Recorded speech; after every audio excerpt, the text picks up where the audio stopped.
Where's that music at?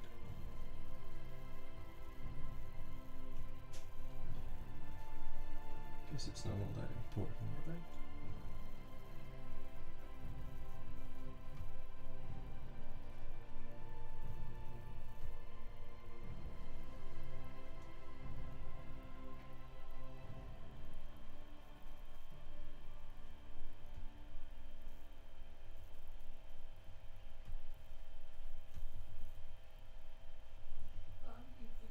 So DT Solanki, welcome. Cupcake for you. Cupcake for me. Welcome in. Mayhawk503, welcome. So that's a name I haven't seen before.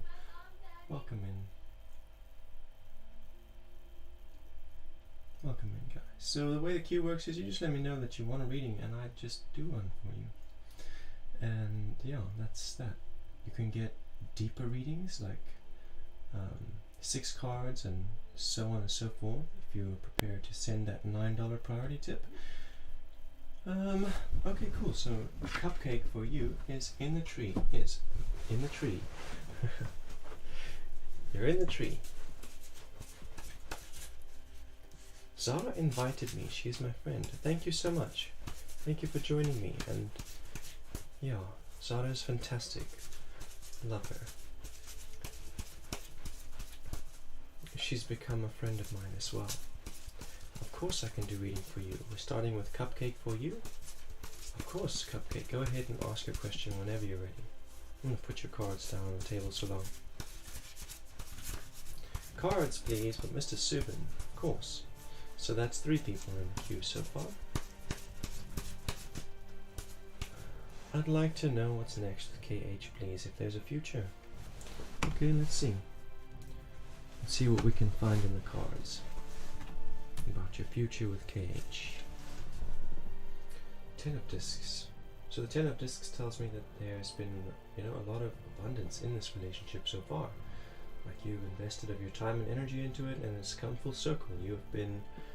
It's like been an evolution from where you were, like where you were before the relationship, and then getting into the relationship. Like things have completely revolutionized for the better since that happened. It's a pretty cool card. It says that the reason there's been so much success in this relationship, so much wholesomeness or so much growth in the relationship is because you invested into it. You put your time and energy into it. So that card is encouraging you to go ahead and invest more or invest again, depending on what future you want. If you want that future with KH, go ahead and continue to work on that relationship. If you've got issues, work on it, invest on it, have patience. Because you did it once before and you saw the results of it, so you can go ahead and do it again. Here with number 20, the Aeon. Okay, so this gives me a bit more insight. It's like you're observing behaviors within yourself and within him and within other people, and you're like, okay, that aspect of the behavior is not compatible with the future that I'm creating. If I had to behave like that, it wouldn't work out for me. It would result in the ruin of my goals. And that behavior over there, okay, that I can resonate with. That if I had to apply that philosophy or that course of action or that advice to my life, it would create success. So you're busy observing him and you're seeing aspects of him that you're judging certain aspects of his character and his behavior that are not really kosher. I think kosher is a good enough word here. And this card wants to remind you to do the same thing for yourself. So like if you're looking at him and he's smoking weed too much and you're like, if I had to smoke so much weed, that would fuck with my life. Look at yourself and see what things you do that he doesn't do that would damage his life. You had to take it on. This card does want to commend you. It says that you're not condemning. A lot of people will be like, oh, you're not worthy of my affection or my attention because you behave that way. Or you're going to hell because you have this belief or whatever. That's what Judgment card looks like in reverse. But this card's the right way around. So it's healthy judgment, whereas you're just reflecting that behavior or that advice or that philosophy or that belief against yourself and your own character to see how that would play out in your life if you had to replicate it. Knight of Swords is in the future, and this is a rebirth of your intentions. It's a rebirth of your goals, like your why. Why are you in this relationship?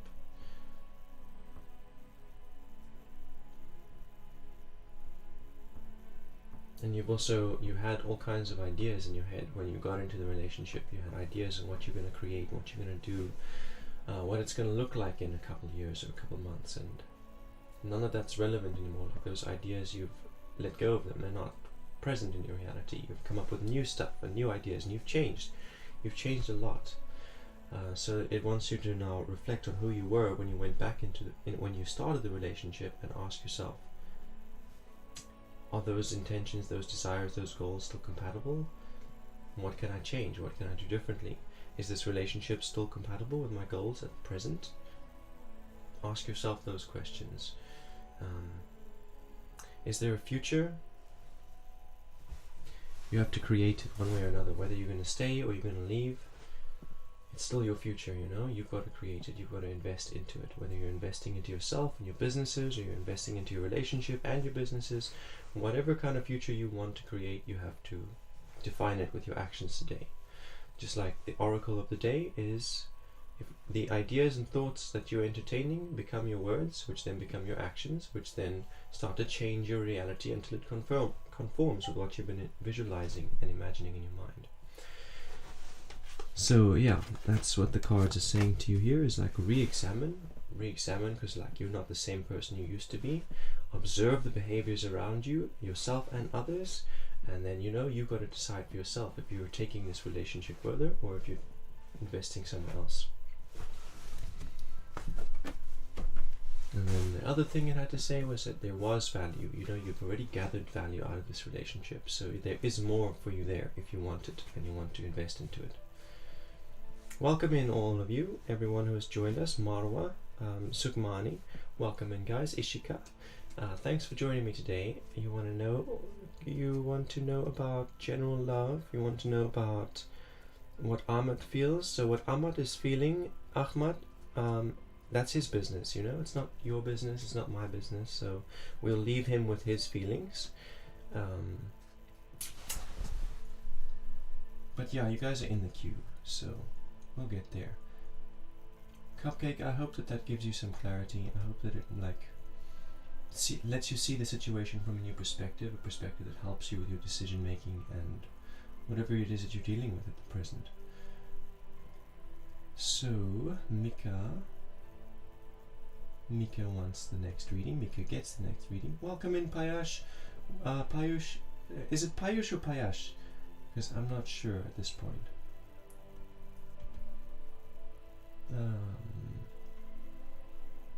General love reading?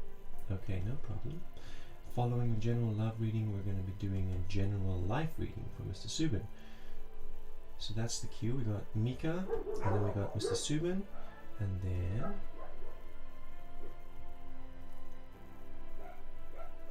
then Marwa. So guys, if you want a reading, you've got to let me know that you want the reading. It's Payush, okay. What? I don't know. It's me, Huck. Me, Huck.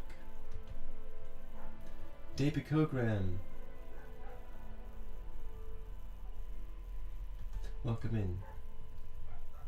You're in the queue. So Mihak. General love reading.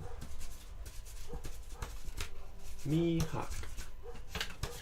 Some cards jumping out of the deck over there. Sukmani also wants a love reading. Knight of Cups, this is the card that jumped out of the deck.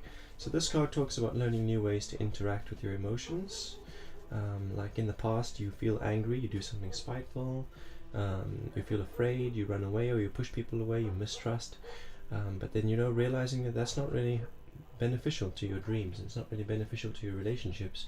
So you're like applying new outlets for your emotions. Instead of then reacting to a difficult feeling, you're instead choosing to channel it into something creative. And it's kind of like commendation. It says you're on the right track there. So whatever kind of weirdness you feel is going on in relationships, the changes that you're making to the way that you respond to those feelings, that's healthy and it's good changes that you're making. What's the symbol in the back? The symbol in the back is the Wheel of the Year. I think it's that symbol. The one on the altar, the snake. It's all cool symbols. Queen of Discs in reverse. Okay, so this card, it tells me that you worked really hard to get someone's attention, you worked really hard to get to make someone like you or to get into a relationship with someone, and now you have that relationship, or you've recently had that relationship, and you're putting it at risk because you're looking over the horizon and being like, couldn't there possibly be something better out there, someone better for me? But you've worked so hard and invested so much time and energy into developing the relationship that you had, and then you put it at risk, possibly lost it because you were looking for better things. This card comes up to warn you of that. I don't know if that's going on for you right now in the present, if you have a relationship, or if it's from the past, you were in a relationship. But it's coming up to warn you about that tendency of yours where you will, you'll monofixate on someone and you'll invest all of your intention and time into it until they like you and love you. And then you'll lose interest and you'll be looking on the horizon for the next thing. And it's warning you. It's saying that you find security, you find abundance, and then you lose it because you wander back out into the desert. Like the symbols in this card is the Queen, and she's sitting in an oasis in the desert, and she's looking out at the horizon into the desert. So it's like she's been wandering around the desert for a while, and she just found the luscious oasis. But she's greedy. She's looking out, she's like, isn't there a better oasis somewhere in the desert? And if she wanders back out into the desert, she will risk never finding another oasis. Better stick with what she's already got, right? That's what the card is saying. And we've got the Four of Cups in the future. So this Four of Cups is again about a lack of emotional discipline. So that we saw over here with the Knight of Cups, you're busy learning new ways to interact with your emotions. So this Four of Cups is like... Sorry, where's the spaghetti? It's in a tub, possibly in the fridge, possibly not. It's in a yogurt tub. Yogurt tub? Yeah. It's a warning, this card, Four of Cups.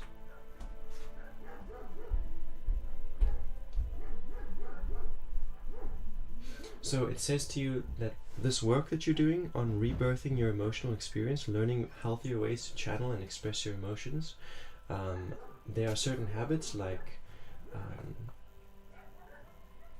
I don't know what they call it, stay awake, so you don't sleep, like bad sleeping patterns, bad eating patterns, addictions, television, social media. There are habits that can undo the work that you've done, that can undo the emotional discipline that you have established, and that is detrimental to love life, that is detrimental to platonic relationships and romantic relationships. If you're not able to channel your emotions into something constructive and healthy, and if every time there's a negative emotion you respond to it in a destructive way, you do damage to all of your relationships. You suffer from insomnia. Okay, very interesting. So that final card there is asking you to have a look at what kind of habits you can adjust, because insomnia has been an issue I've fought with for a long time as well. And again, those things that I mentioned, like bad eating, unhealthy eating, irregular eating, what else did I mention? Television, social media, these things contributed to my insomnia. Like when I was able to adjust them and not binge watch things on TV, or eat properly at scheduled times, and there are certain aspects of the lifestyle and habits that I could adjust that really helped me get on top of the insomnia.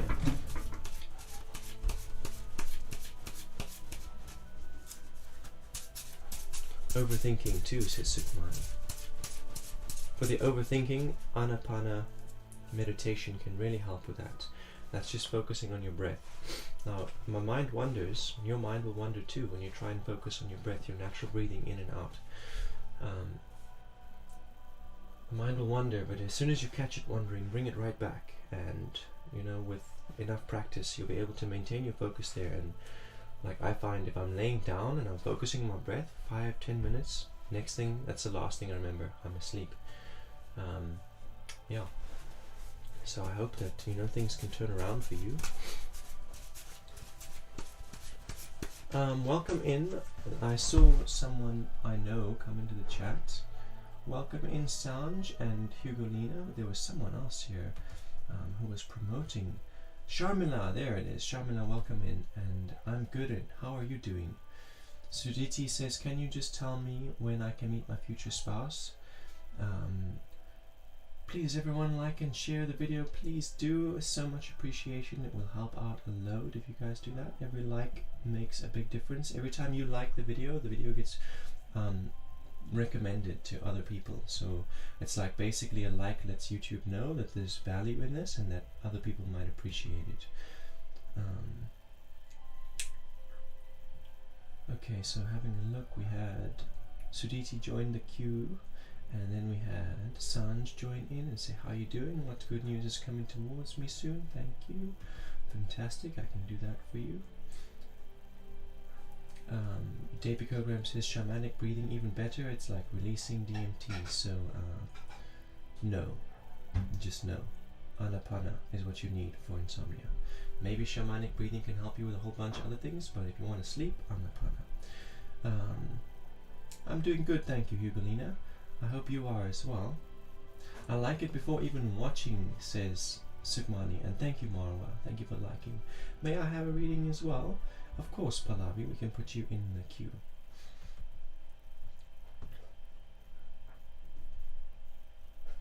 Yes, Mr. Subin, you are next. Thank you for your confirmation and your patience. Weed does help with sleeping, but weed also messes with your dreams and your REM. So, yeah, just something to bear in mind.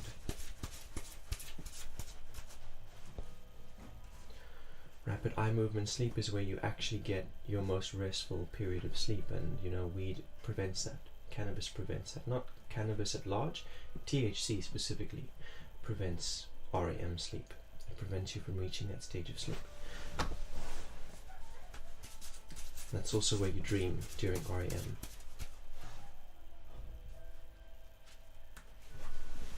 CBD for the nerds. How cold is it there? You can judge how cold it is by the layers and like the intensity of the outfit that I'm wearing. You can see it's like armor. I'm wearing armor against the cold because it's so fucking cold. Okay, so Mr. Subin, I've got the judgment card in reverse for you, number 20. So earlier we saw the judgment card come up for someone else, and it was like they were learning from the behaviors around them and from their own behaviors. This card is indicating that there is condemnation, like friends, family, certain individuals in your life who are looking at things you're doing and saying, oh, you are not worthy of being a friend because you do that, or like because you don't have a job, I don't want anything to do with you, or you don't deserve love, or you don't deserve food, or whatever, you know, condemnation. Because of this behavior, you are therefore unworthy. And this card just wants to bring up the fact to you that you do the same thing to others, that you have been doing the same thing to others. Like you look at people and you judge them, and not only do you judge, but you condemn. You like decide what they are worthy of and what they are not worthy of, and what they deserve and what they don't deserve, based on their behavior and their character. And that's not how judgment works.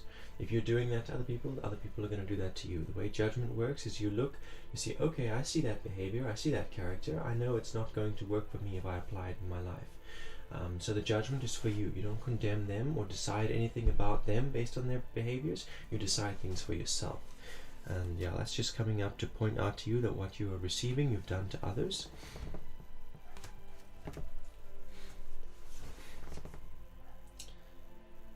Number 15, the devil. Ah, the devil.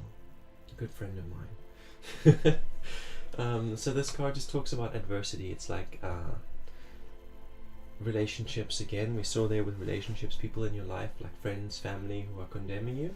Again, this is the same kind of energy we're seeing here, but this is taking it a step further, whereas you have a disagreement with someone and they like try and belittle you and shame you and almost like they're trying to force you or punish you into seeing things from their perspective, or changing your beliefs, or changing you because they think you need to change. Again, this card talks about you doing the same thing to others, and it's the right way around. So it's implying to me that you are turning things around for the better. Like you are seeing yourself, you've realized you've been condemning, you realize you've been oppressing, and that you've been receiving the same thing. So you're trying to make a shift. Instead of trying to force others to see things from your perspective, or letting them force you, you are no longer trying to convince them that you are right or that they are wrong. Like if they disagree with you or they have a different perspective, you're like, okay bro, live and let live.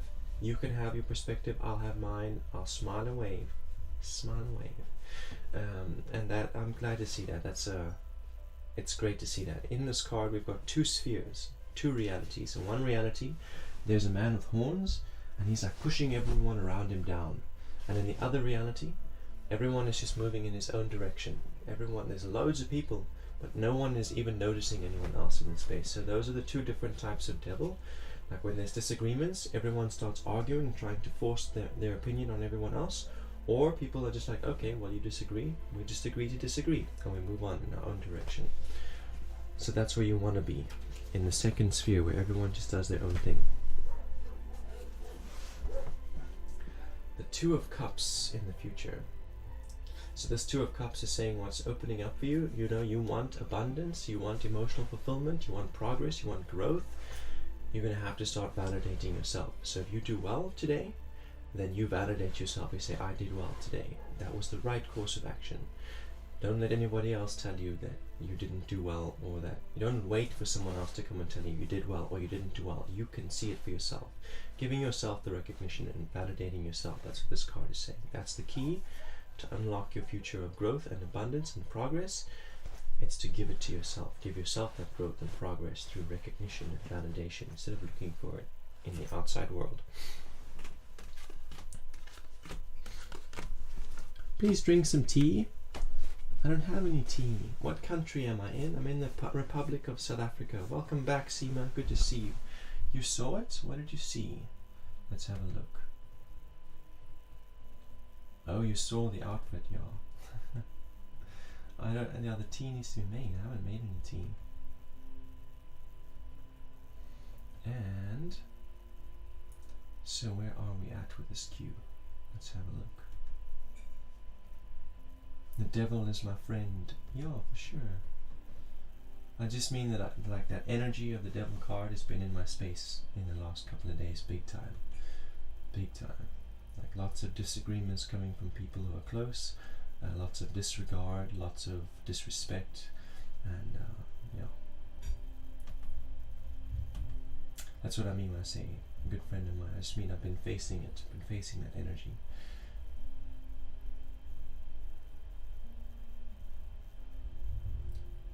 So who was next in the queue? It looks like Marwa was next in the queue.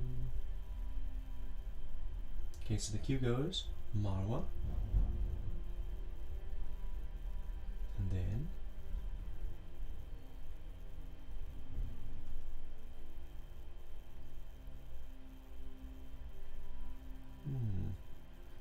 I've seems to have lost my place. Like I was sure there were more people in the queue. Hey Suditi, so you are in the queue, we will get to you, and Sukmani, you are in the queue, we will get to you. I'm just trying to catch up and see where I am. So I did Michak's reading, and then I did Mr. Subin's reading. So who is next? Marwa. Marwa's next, okay. And then who's after Marwa? Who's after Marwa? So Marwa wants a love reading. After Marwa is Deepikogram, and then Sukmani, and then Suditi. Okay, so we're gonna go on with Marwa's reading, if you're still here, Marwa. Pallavi, you also in the queue? I just didn't scroll too far down in the queue, but I'm sure that we will get to you soon. It is Marwa and then Deepikogram. So we're just gonna give Marwa a moment just to hear if she's still here in the queue, in the chat.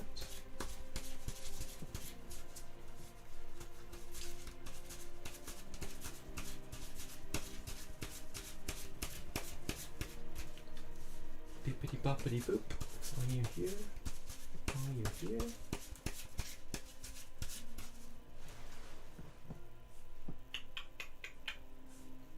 I was just reminded of something. I'm gonna be right back, guys. I need to go and take care of something real quick.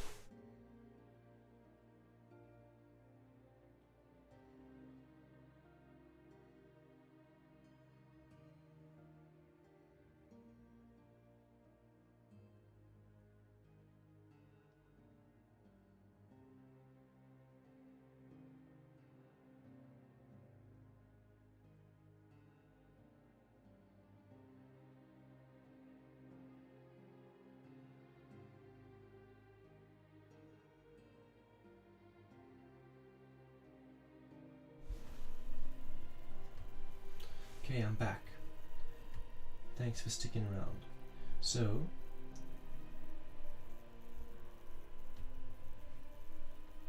Marwa didn't reply, so that means Davy Kogram gets the reading. Are you still here, Davy Kogram? Or did you phase out on us again? Let me know. You're waiting for everyone's response in spite of skipping us instead of skipping us. Oh dear, it looks like Davy Kogram has also run away, so moving on.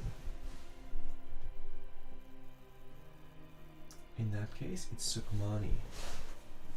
And Sukhmani's definitely here. Sukhmani just said the last message is literally from Sukhmani. Okay, so your question was to do with love readings. Fantastic. Okay.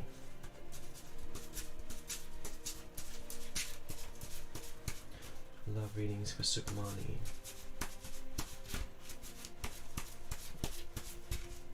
Hey Zara, so I just met your friend Mihak and we did some readings for her or him. Thank you so much for spreading the word and sharing me out. Ah, Pallavi's also your friend. Okay, fantastic. Very much present, sir. Thank you so much for your patience, Sukhmani. Thank you so much. So we got the Four of Wands in reverse here. What are we looking at with the Four of Wands?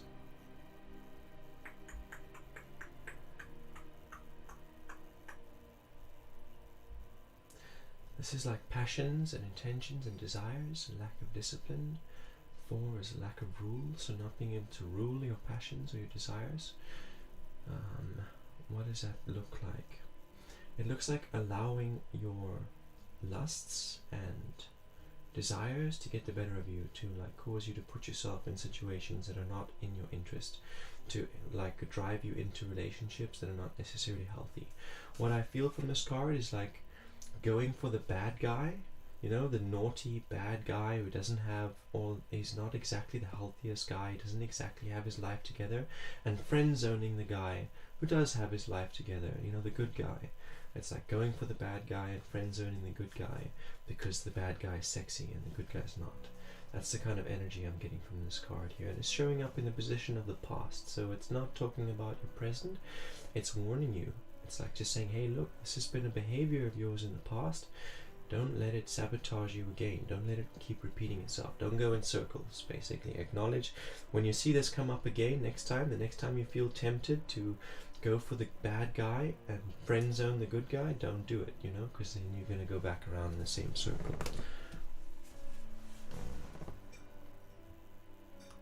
Princess of Cups. So the Princess of Cups, it says that you hide your true feelings from people. You'll go out to the library, or you'll go out to a dance or something, whatever. You go out, and then people talk to you, people approach you, and you meet new people, and you're all tough girl. You don't really talk about yourself, you don't really express yourself or what you're going through, who you are. You put on a face and you put on a mask, and you keep everyone at arm's length and let them get too close because they might hurt you. Like a tortoise, hiding in his shell or her shell. That's what the Princess of Cups is talking about. You hide your creativity, you hide your emotional expression, you hide your authenticity inside of a shell instead of showing it to the world. So people don't really get the opportunity to get to know you. People don't really get the opportunity to make a connection with you and get close to you and form healthy relationships with you because you hide that part of yourself away. You keep it behind walls. And that card is saying to you, come out of the walls. If you want to really evolve your love life and meet someone who is the right person for you, you need to knock down some of those walls and really start coming out of your shell, being yourself and expressing yourself.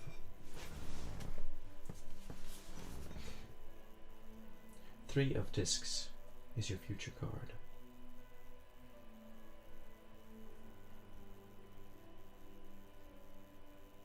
Three of Discs.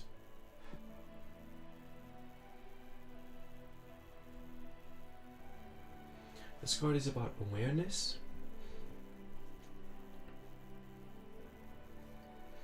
It's like self-awareness, and Discs is about your physical world. So that's your health and your finances and your sexuality, your sex life. So it's kind of saying be self-aware about these elements. It's saying The future of your love life depends on you becoming self-aware of your own habits and tendencies. What is going to be required of you in order to secure yourself, your physical world? What is going to be required of you in order to improve your health? Fitness, diet. What's going to be required of you, like, in order to set healthy sexual boundaries and, you know, engage in healthy sexual relationships? What is required of you? Becoming self-aware. That is the key to the future of your love life.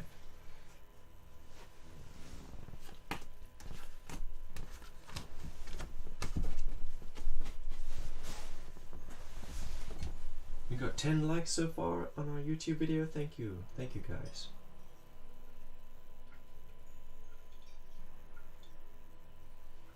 The last video had 18. Can we break that record?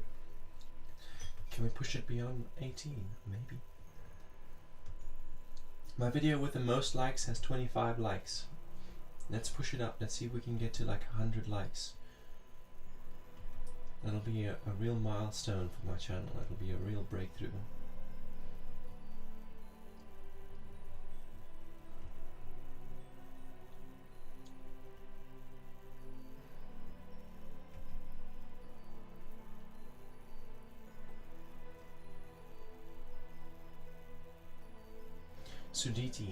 Suditi's next. Wants to know about meeting future spouse and his profession.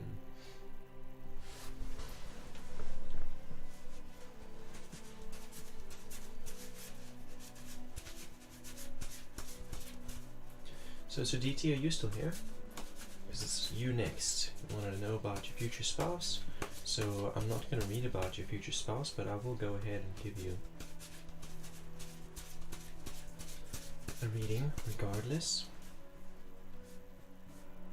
Also in Sukmani, I see that you included that you wanted to know if you were on your twin flame journey, so that's like a myth. Sorry, not sorry, but like twin flames and soulmates and karmic partners, it's like myths, you know, like the stories about how Shiva created the universe with his focus. Shiva and Shakti made love, and so the universe was created, and as soon as they stopped making love, it's all destroyed. These are all just symbols, you know, it's mythology, it's symbols, it's not real stuff that we're talking about here. It's not like, it's a lesson that you can apply with any relationships. Twin Flames talks about romance, it talks about lovers, you know, sexual relationships. So the lessons that they tell you about twin flames, it applies to anyone that you're in a romantic sexual relationship with. And soulmates applies to anyone that you are friends with, any true friends, not acquaintances, true friends. And karmic partners are people that you don't like, people who are like enemies. It's like, why? Why is that person an enemy? They can teach you something about yourself. Everything that you don't like about other people can teach you something about yourself. So that's what karmic partners is all about. It's symbols to help you understand relationships in the present. It's not anything like special or unique. Like it isn't just one twin flame for you. It isn't just one or like 3 soulmates for you. You know, it doesn't really work like that. So I see Suditi's not here, which means we're moving on.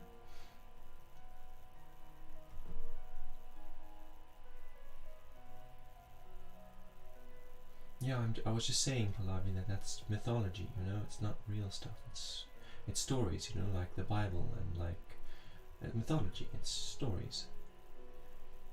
There are lessons that can be learned from it, but it's mythology.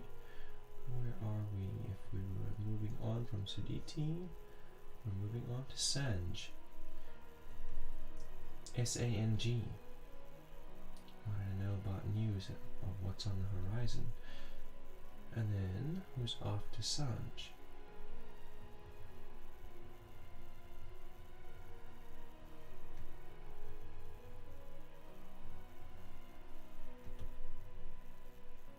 Sanj is here, fantastic, thank you for letting me know. I'll read for you right now. I want to see who's next in the queue. So I see at this point Pallavi gets in. Okay, so Pallavi is the next one for reading after Sanj.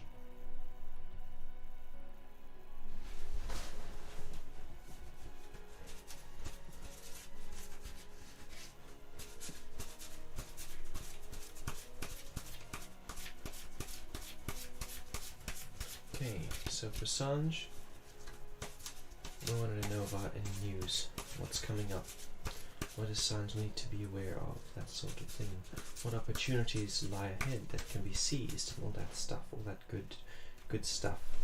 Let's see.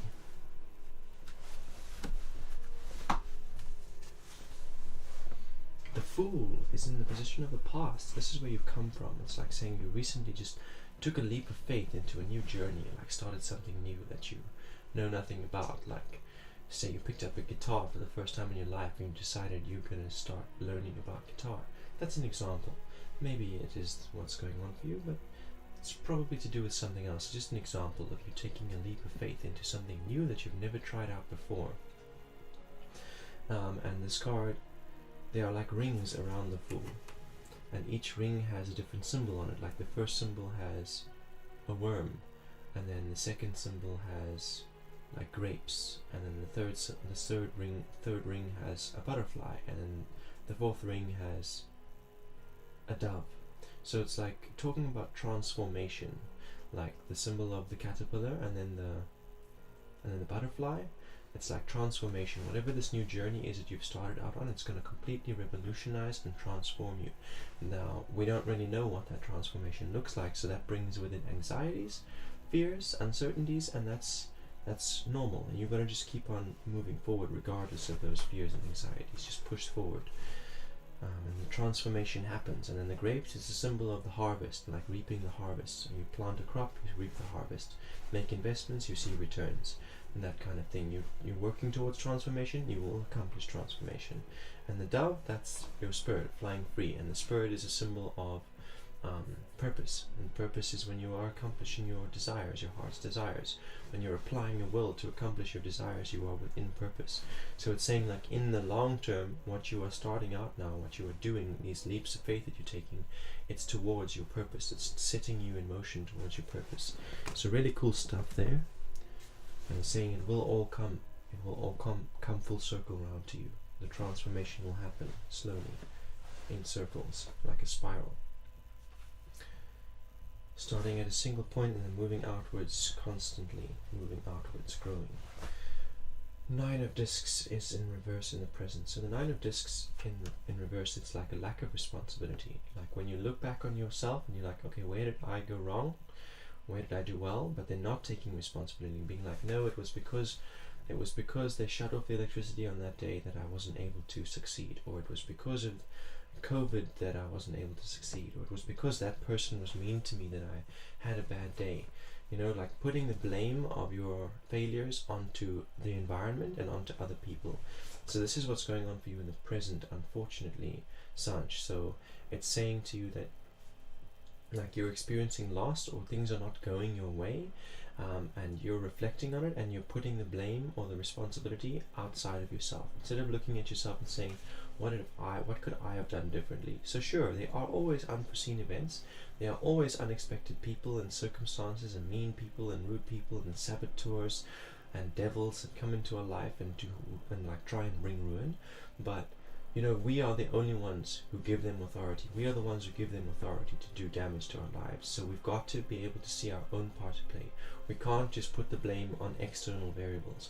We've got to take responsibility ourselves as well. Because, you know, adversity cannot really bring an end to the things that we're doing. It cannot really result in failure. Adversity can only slow us down. If it results in failure, we gave it permission to bring about that failure. So this card really wants you to acknowledge yourself and your part to play. Welcome in, Serenity of Soul and Cassidy 091. Welcome in. Prince of Wands is in the future here. Princess of Wands.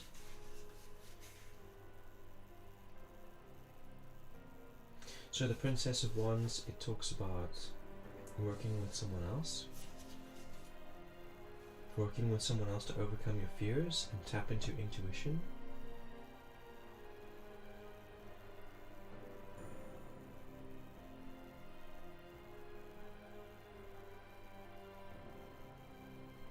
Like a main question here is, what can you expect soon? What's coming towards you soon? So this is like a partnership, but this partnership is full of like a lot of hot feelings, you know, like anger, frustration. It's just there's going to be a lot of intense energy between you and this individual, because neither of you has fully learned how to work with others yet. Both of you are very much within your own path, your own journey. Like, you have a certain way of doing things, you have a certain, you have your way of doing things, and they have their way of doing things. So when you guys come together, you're going to start a partnership. You're going to learn to tap into your intuition together and overcome your fears together. But like the initial connection, because you're so used to doing things your way, there's going to be a bit of conflict and a lot of hot feelings there. Anxious AP, welcome in. And you guys that have joined the queue, I've got you. I will get to you guys. But yeah, that's what the Princess of Wands is warning of there, Sanj. And that's what's coming up for you. A partnership, but there's going to be some, it's going to be a bit intense. The relationship's going to be a bit intense at first. But that relationship is going to teach you how to tap into the deeper reaches of your intuition, and it's going to help you slay those fears. Like we saw here with the Fool, there's a tiger of fear that's biting into you, fear of the unknown, uncertainty, anxieties. So it'll be those kinds of fears that you'll be conquering in this partnership.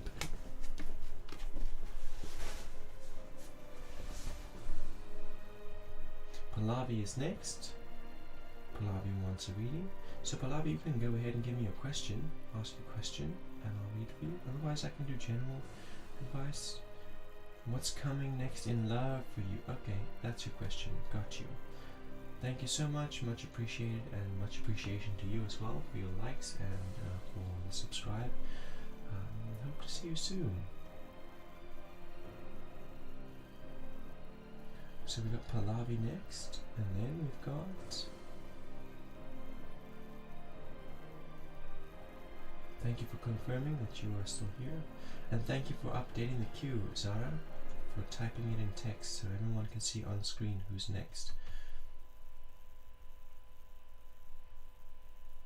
Hugolina was asking me, did I show my friend his drawing? I did indeed. I sent him a picture of it. Although I haven't scanned it in yet or done the final edits, I did show him. He likes it.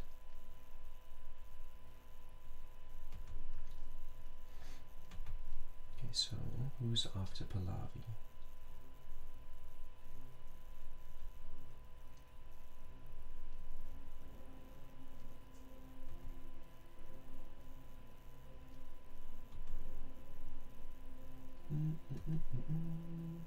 So I'm just having a look to see who's on the queue.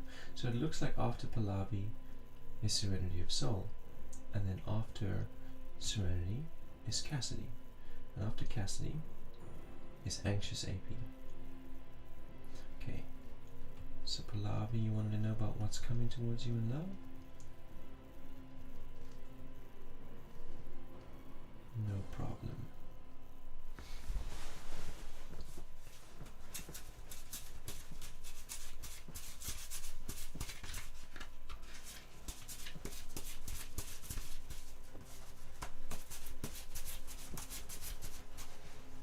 What's coming towards Pallavi in love,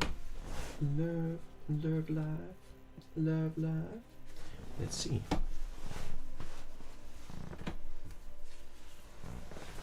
Knight of Cups reversed.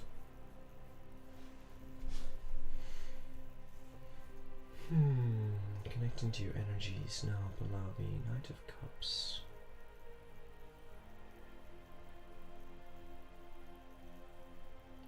I feel like, you know, the kind of energy I'm getting from this Knight of Cups, it's like when somebody shames you. Like, here's an example. Say I'm busy recording an album, right? Now, I don't have much experience. I don't really have the right kind of technology. I'm recording on my phone. I'm playing guitar and I'm singing. But my guitaring skill's not all that good, and my voice is not, I don't stay in key. But I'm determined to do this anyway, and then I share it, you know, with someone, and they tell me it's so absolutely shit, it's making their ears bleed, I'm a failure, I'll never succeed, and then, you know, I take that to heart, it hurts, and I'm no longer able to post that album. You know, I was ready to post it and put it on Bandcamp and start selling it, but now someone has destroyed that dream, someone has attacked it, and I don't have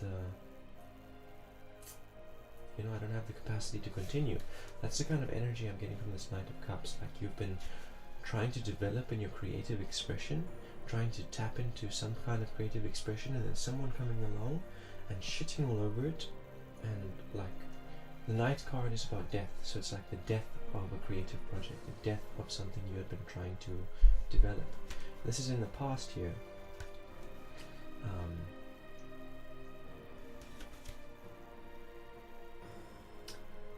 The death card usually allows for new rebirth. It always allows for new rebirth. When the old gets killed, new things are born.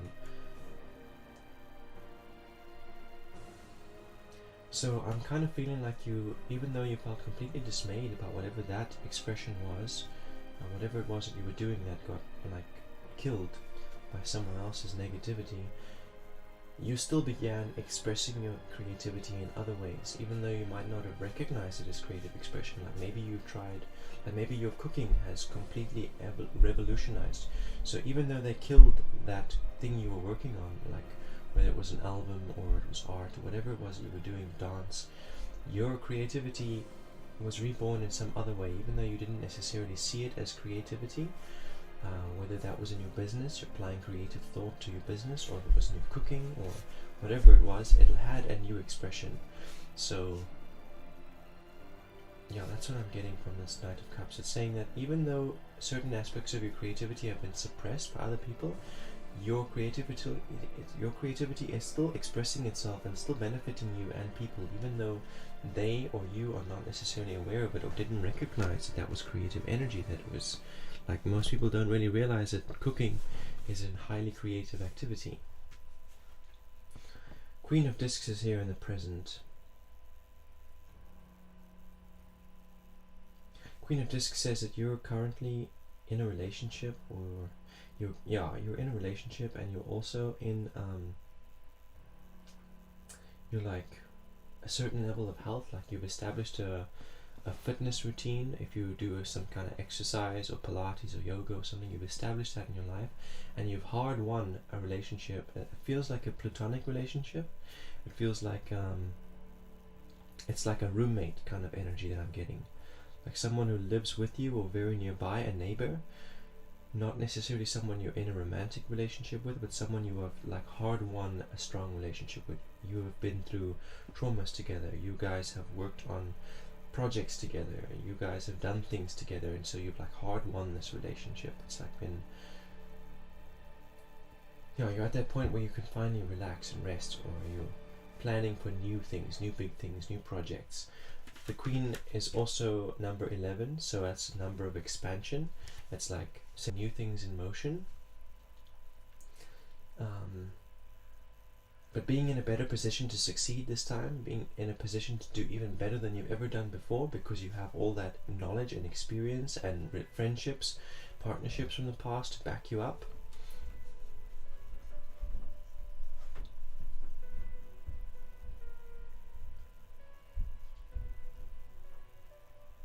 So this card just has a little bit of a warning for you. It says, have a look at the things that you've hard won. Have a look at the relationships you do have, even if they're not romantic.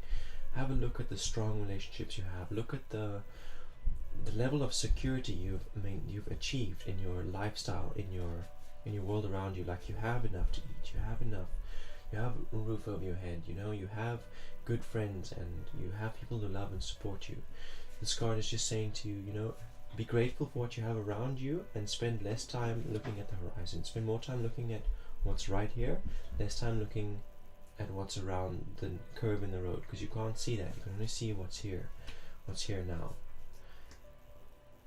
I feel like it's saying look at your relationships and your life as you have it now, rather than on like what can still come, the love that's still to come. Look at the love that you have, even if it doesn't look the way you want it to.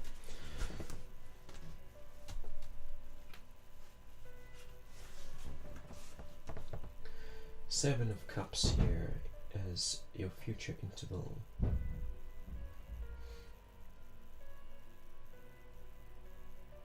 This card is very much Venus energy. I get from this card Venus energy, like indulgence, a little bit of sensual indulgence, where you go out and get a massage, or go for a pedicure or self-care, sensual indulgence, maybe a self-love ritual, like candles and bath salts and bubble bath, maybe touch yourself a little bit, some self-pleasuring, some good food, lots of rest. That's the kind of energy I get from this card. It's like suggesting this to you. It's like saying this is on the horizon for you. No, you don't have to worry about what's coming to you. You can just enjoy what you have. You can enjoy yourself. There's a lot of abundance for enjoying yourself. A lot of opportunity to enjoy yourself. That's what the Seven of Cups is here. It's like, filling your cup so much that they're overflowing, like enjoying all of that sensuality until you don't even enjoy it anymore. Like, if you put too much sugar in a cup, you drink tea with 3 spoons of sugar in, and you do that for a week, it's going to start tasting like there's only 2 sugars in it. And then you'll have to put the dosage up and so on and so forth. So it's like, go ahead and give yourself that sensual indulgence that you need, or that you're craving, that recognition, that intimacy that you're craving. Give it to yourself until you reach the point where you're like starting to get numb to it. Then go back to life. Then go back to the real world. There you go. Give yourself permission to give yourself a bit of pampering.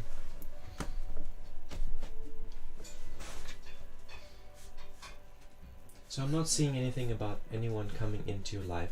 What I am seeing though is that your potential for love or relationships or new connection, new romance, it exists among the people that you already know, the people that you are already close to.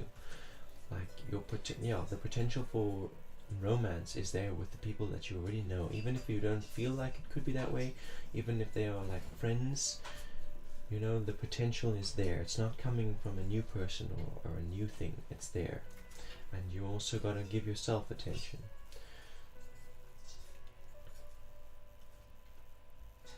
So Serenity of Soul, you're next. Thank you for joining me today, Pallavi, and thank you for the subscribe. Thank you for subscribing to my channel and for your likes on the video. Yeah, it's not the first time I see you. You've been in the chat before, so thank you very much. Looking forward to seeing you again.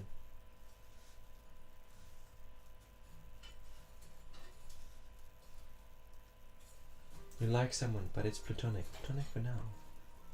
For now.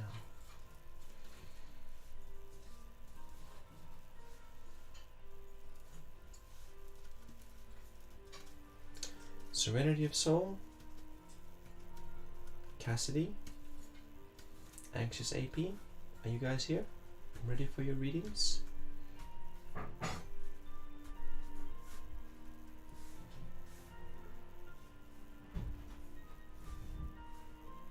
Anxious AP is here? Fantastic. So you're still here. Thank you for your patience and thank you for sticking around. It looks like Cassidy and Serenity have left. And that's all good. It's all good. Oh, Cassidy is here. Fantastic. Okay. Thank you for your patience, Cassidy. Thank you for sticking around. Thank you for the brazier, baby.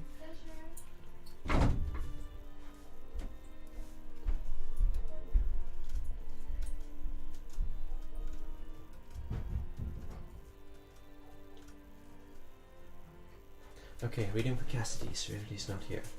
I wasn't exactly looking forward to doing readings for Serenity of Soul. Kind of like a mosquito, Serenity is, always taking, never giving. So, reading for Cassidy. Generally, for the next month's what's coming.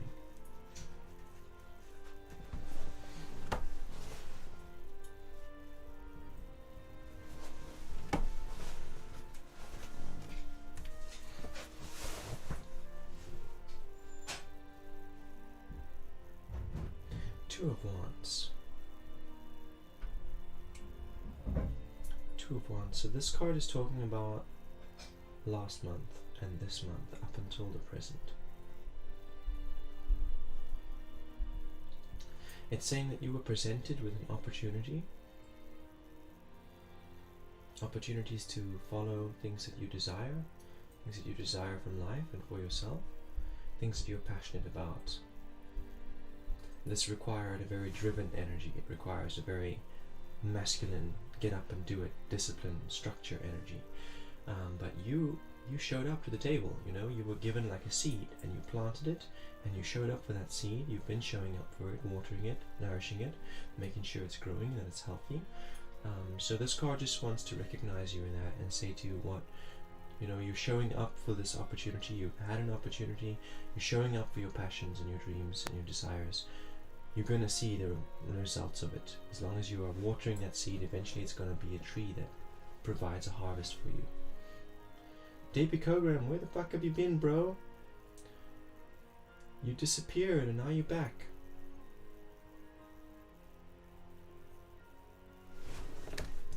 We've like done so many readings since you left.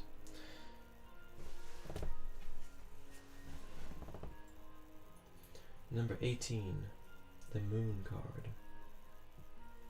The Moon card for Cassidy.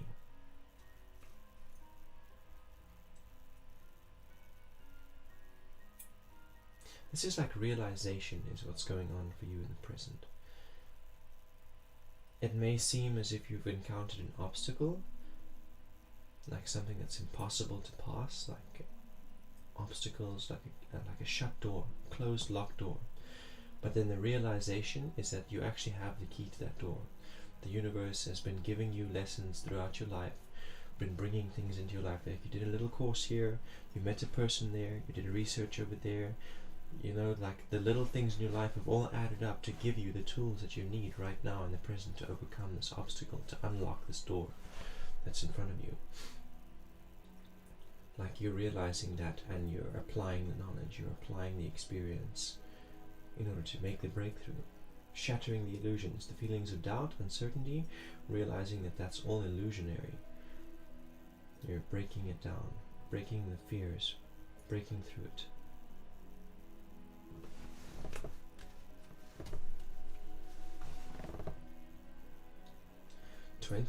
Is Judgment, New Aeon. So this is like a revolution. What's coming up for you in the next month is like revolution, stepping into the new Aeon, like everything that you've worked on coming full circle, complete. If I had to give an example of this, it kind of looks like, so let's say I buy a vacant piece of land that needs a lot of work. First of all, I need to clear all of the alien vegetation. Then I need to nourish the soil, do crop rotation, start planting, hiring staff to help me manage the farm. And then at a certain point, I don't need to do any of that work anymore. You know, it's in perfect balance. The farm can now basically manage itself. I've just got to give the yes or the no, delegate the let's start, let's stop, it's time to harvest, it's time to plant. The rest of all of the effort is kind of balanced itself out. So that's what this card is talking about for you in this next month. Like it's reaching that evolutionary point where you don't have to spend all of your time focusing on the seed, on the tree. It's like the tree has finally reached a certain point where it doesn't need you to water it every day. Like the weather can take care of it now, or you have staff that can take care of it now. You know, you've reached the next evolutionary stage. And this card, it gives a little bit more.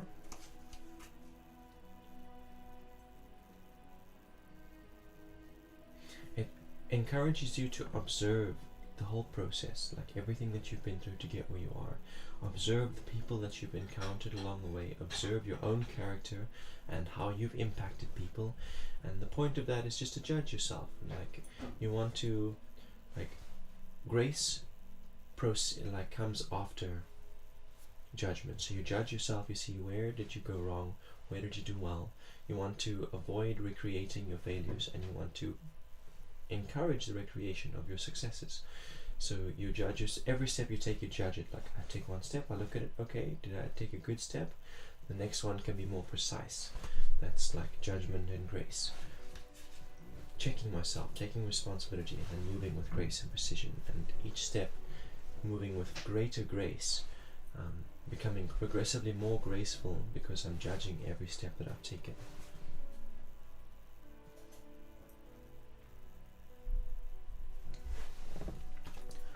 you just started planting your first autoflower seed. It's in its vegetative state now.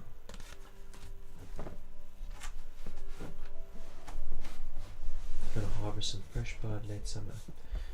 Interesting. Your first cannabis plant grow. Good luck. Good luck. I've tried autoflowering, I've tried natural flowering, indoor, outdoor, artificial lighting. I found that just growing it outdoors is the best fucking option. Just growing regular Zoll, regular cannabis, outdoors, with good soil, good lighting. Not too early in spring, but you know, that's just because of the weather here. Too early in spring and then it will rot before the harvest is ready. I think using cannabis as a sacred medicine is a fantastic idea.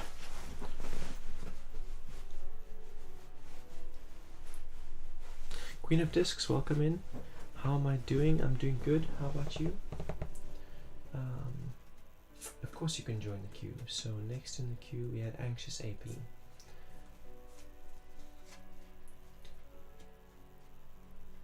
So I use cannabis as a sacred medicine for self-reflection. Like we were just talking about judging the past so that you can take steps into the future with greater precision. So I find that every now and then to do a little self-reflection ceremony with the cannabis, it's really useful. Helps me face fears that I haven't been acknowledging. Helps me see reality better.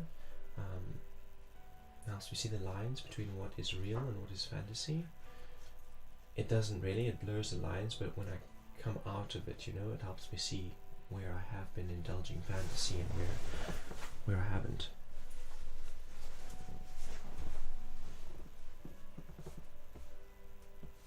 My sibling is about to buy a house.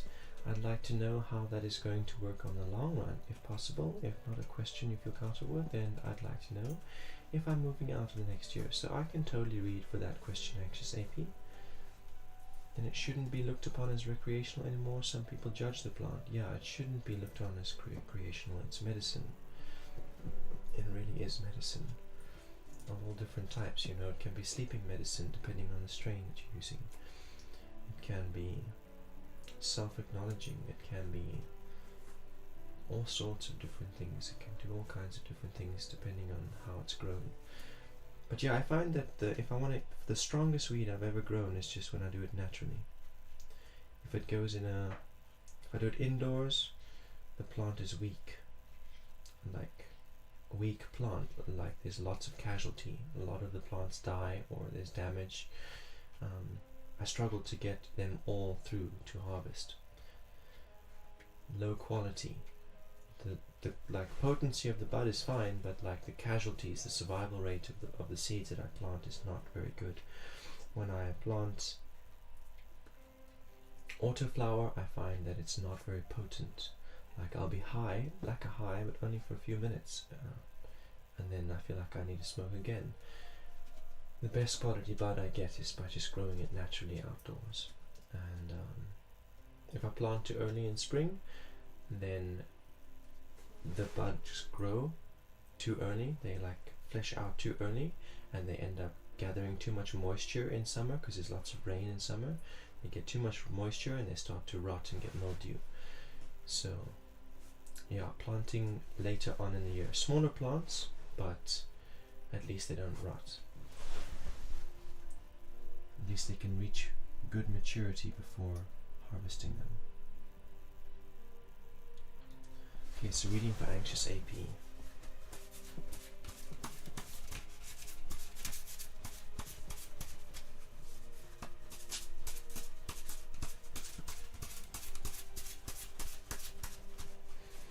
Tapping into your question and your psychic energy now.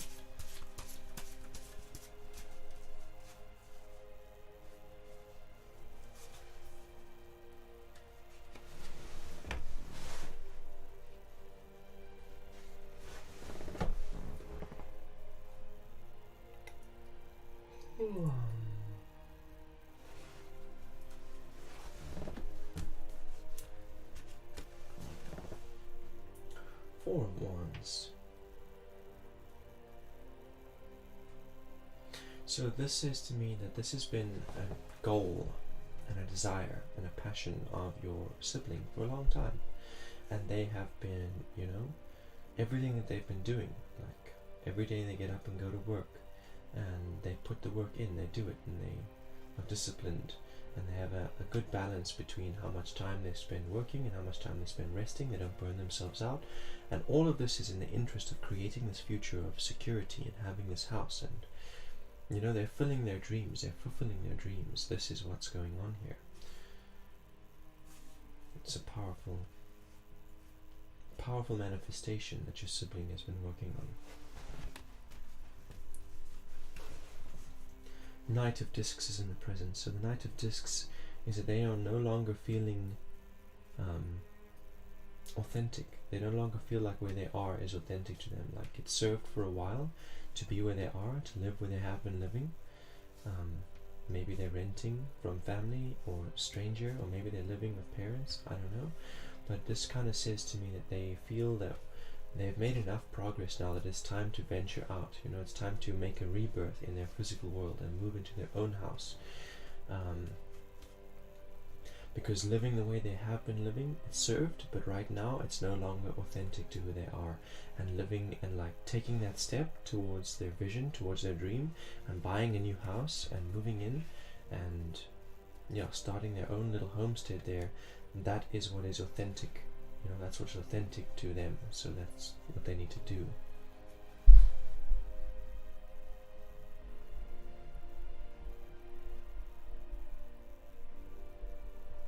I'm looking for the pot plant, Queen of Discs, and I don't see it.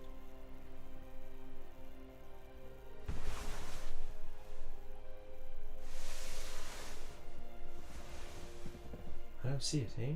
What are we talking about?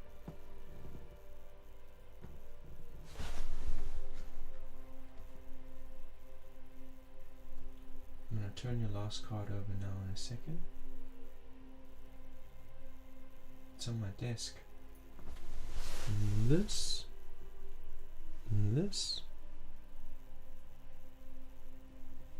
What are we talking about? There's no pot plant here now.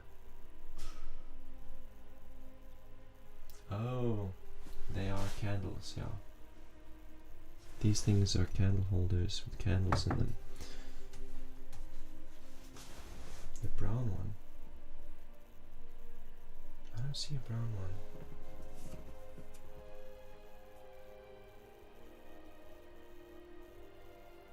Ace of Discs is in reverse here.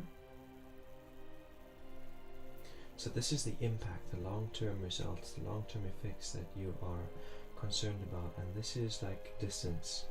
This card, this Ace of Discs, talks about distance and lack of communication. Like just growing apart, you and your sibling, talking less.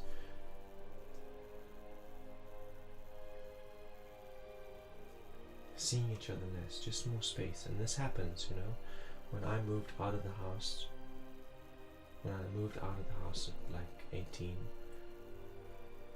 literally on the day I turned 18, my relationship with my siblings got more and more distant, and with my parents as well, got more and more distant. And we spoke less and less. At first we spoke almost every day, and that distance grew. And that happens, and it's not exactly a bad thing.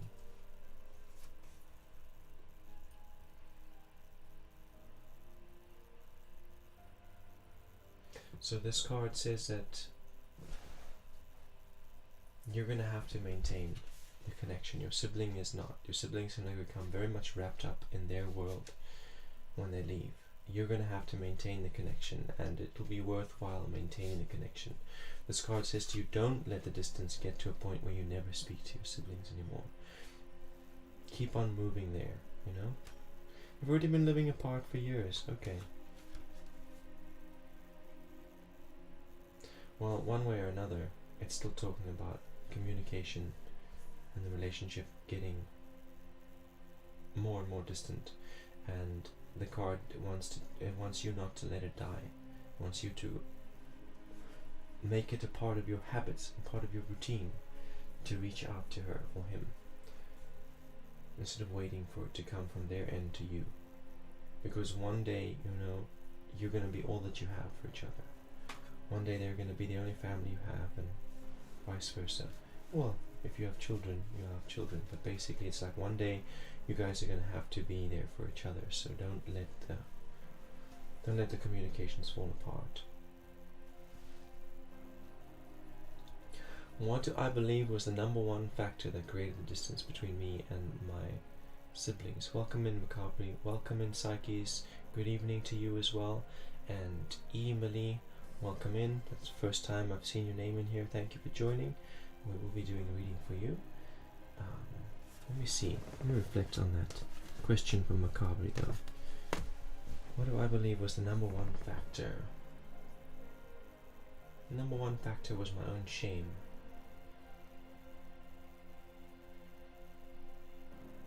Not wanting to face the memories of growing up.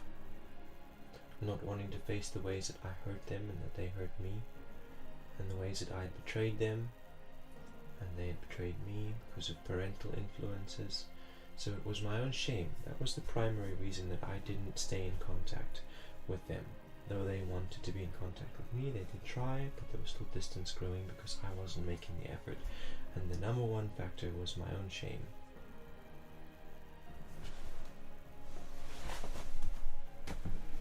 Since then I have re-established connections, but yeah.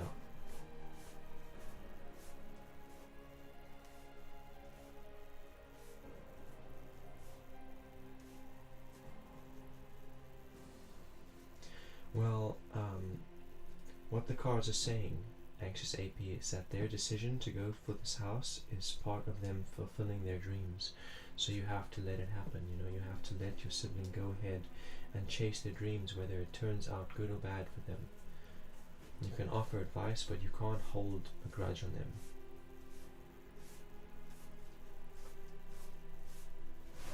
Because they have to follow their dreams. What else are we here for? What else are we living for?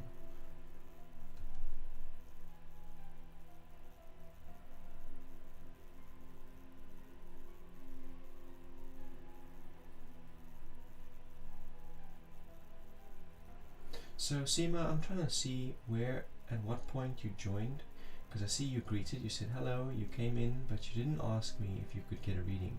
You just said you're waiting. Okay, so after Anxious AP, you said you're waiting, so I'm going to throw you in there as if that was your joining question. Seema, if you're here, I'll read for you now before I move on.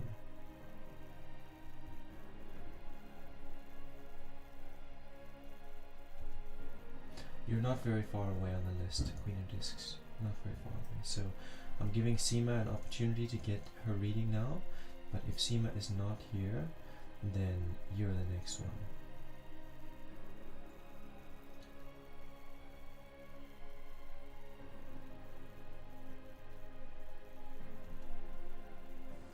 And after you is Emily. Guys, if you want to be on the list, oh, Psyches did join after Emily. Okay, cool. But yeah, if you wanna join for reading, you gotta just give me some kind of indication that you want to join. And yeah, if you delete your message, if you say exclaim join and then you delete the message, I will assume that means you got busy and you couldn't show up. But yeah, okay, so Seema doesn't seem to be here. In that case, Queen of Discs, you can go ahead and formulate your question for me as well. Oh wait, there's Seema. Seema's back. Fantastic. Okay, Seema, thank you for your patience. In the future, please just give me some kind of indication that you want to join the queue, because I saw you say hello, how are you doing? But I didn't see you say can I have a reading. I didn't see you say I want to join for reading, or even ask a question. So yeah, make sure that next time you drop that question or type something that lets me know you want a question, and then don't delete it, please. You have poor network due to rain. Sorry to hear about the poor network, but lovely rain. Rain is fantastic weather. I love it. I love it when it rains. Or maybe I'm just feeling very rainy today. I feel very rainy vibes. It's yeah, in the last couple of days I've been dealing with the devil card, like seeing that in my life, in certain relationships and people in my life. Lots of disregard, lack of communication, disrespect coming from various different people in my life. And I'm feeling very rainy, very storm cloudy. Feeling like I'm about to start striking people with lightning. That's why I chose the title today, because I feel like certain people in my life need a good bum beating.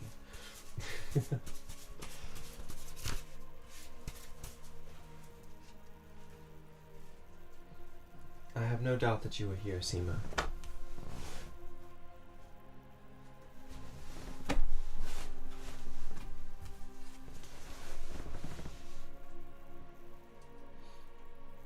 Five of Cups in reverse.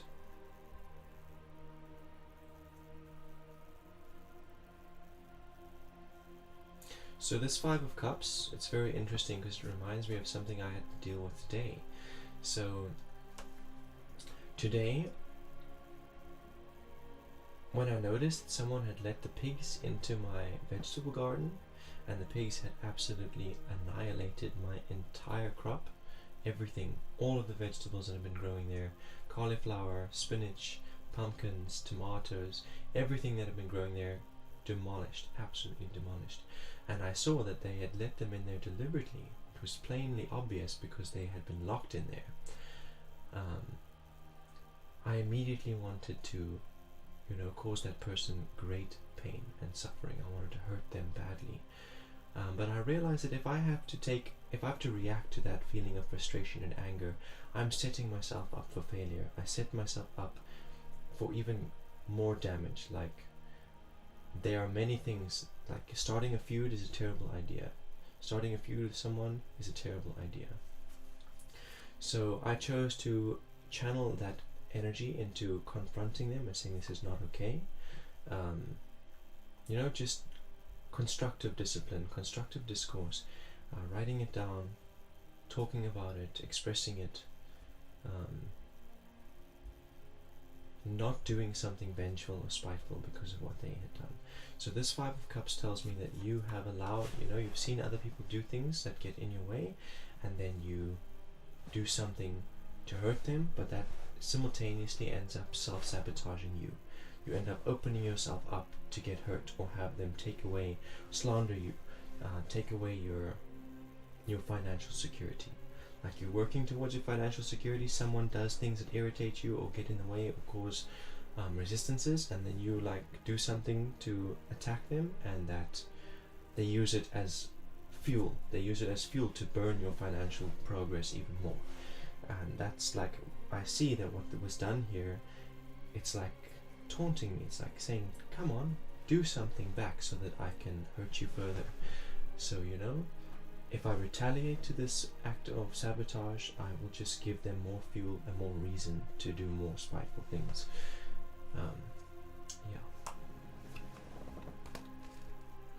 What I've got to do is just make it impossible for them to do something like that in the future, and I'm already working on that. Like, I'm already building a separate vegetable garden that has high walls and has barbed wire along the top, and has a locked gate to keep these motherfuckers out, keep these saboteurs away.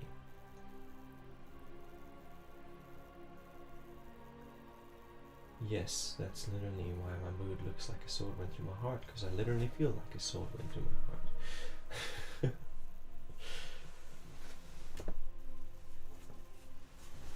Welcome in, Joe, and you can definitely be added to the list.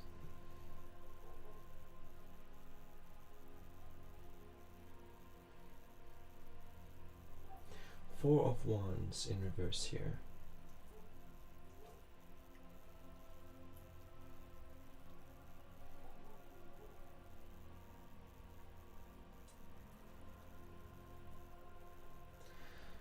Okay, so this is a frequency that I'm feeling. It's like, I'm going to give you another example. It's like I'm trying to save money, right? But I'm in the shopping center and I see all of these things that I want. and I just buy them. And all of my savings I spend on these things that I desire, instead of saving up for the bigger thing that I desire, the more important thing. That's the energy I get from this Four of Wands here. It's like you've got these burning, passionate compulsions to spend your money on things that you want, or you think you want, instead of saving it up. That's just an example. It might not be savings, it might just be, it could apply to like diet or fitness, like it could apply to any aspect of your world. But it's like following compulsiveness instead of thinking of the bigger picture, instead of being disciplined towards the bigger picture, being compulsive and like immediate gratification. And that's not conducive, that's not constructive towards your financial future. That takes away from your financial future. It's like your habits of today define your future tomorrow. So if that's the kind of thing you're indulging in the present, that's what your future is going to look like. If you are a disciplined individual in the present, that's what your future is going to look like. So this card kind of says to you, you need to start making shifts. If you want a constructive, powerful future, you know, if you want to have a lot of financial wealth and abundance, you need to change your habits in the present and start doing things, start acting. Like if you look at rich people, like the rich people I know are stingy as fuck. They are not ready to give away their money to anyone. They are not ready to buy services. They are not ready to spend money unnecessarily. Every time they spend money, it's an investment towards their future. So you're going to have to start behaving like that. You're going to have to start behaving like someone with a wealth mentality rather than compulsive spending, compulsive habits, because that's lack mentality.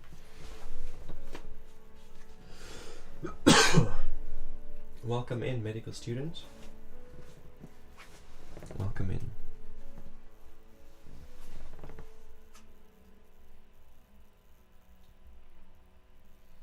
Ace of Discs in the future. So this card is like the key. Once you figure out what your value is, what you want to create, what kind of financial future you're creating, like, okay, what kind of services can I provide? What kind of products can I create in retail? Once you figure it out what your product and service is going to be, this card says, you know, then you have to start communicating it, talking about it, telling people that this is the value you have to offer. Because there are many people who need your solutions, who need your services, need your product, want it. So, you know, letting people know that you have it to give is the first step, the biggest, it's your ace of discs, it's your ace up your sleeves that you can play on the table to make sure that you win. Like me here doing these free readings, it's like I'm letting you and the rest of the world see what kind of value I have to offer. Same with my art streams. Because if I didn't do this, you know, I would never get clients. This is how I get clients. By giving away free readings, I get people who want to see the deeper stuff that I have to offer, who actually come and pay for services. And so if I wasn't here communicating and expressing and demonstrating what I have to offer, no one, the people who want it and need it, would never find me.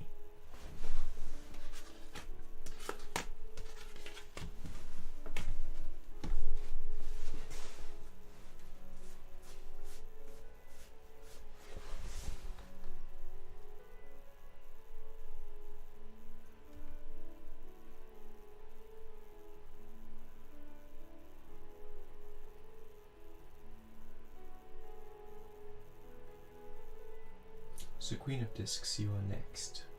Of course I did, David Kogram. Of course I missed your reading. When I call for you and you're not here, I move on. That's how it works, you know that. And you know, I did like 5 or 6 readings after it was your turn before you came back, and then you didn't give me an indication that you were rejoining the queue. Queen of Discs is next.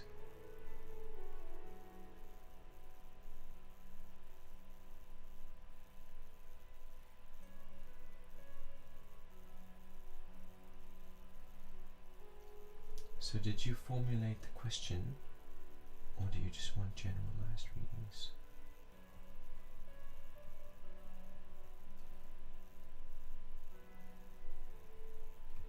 Welcome in, medical student. I just want to let you know that you are in the queue. You know, asking your question, letting me know you want a reading, that's how you join the queue. I was too busy enjoying the new strain. Are you harvesting in the vegetation stage? Are you smoking leaves, bro? How do you get any kind of enjoyment out of smoking leaves? Doesn't help me.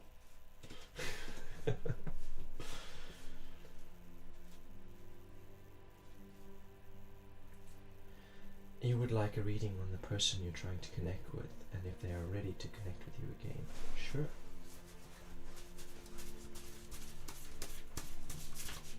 You're welcome, Seema. See you soon. Thank you for joining us today. Thanks for liking the video. Every like is so much appreciated, and yeah.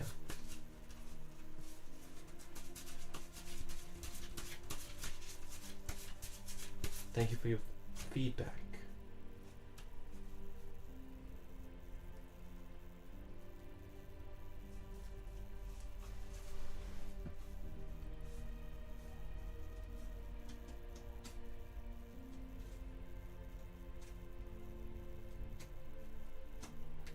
Okay, I'm back.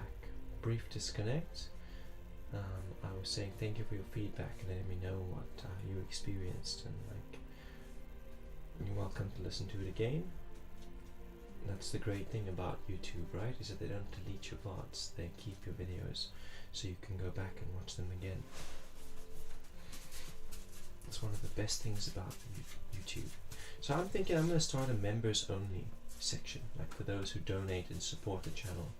I'm going to open a members only section, and I'm going to give like premium services to the members. I'll open like a section in the Discord, and yeah, those who have supported the stream in one way or another, you know, they will get like added to the members area, and they'll get access to like limited, like an off limits area of the Discord channel, and I'll give like Discord exclusive, members exclusive streams.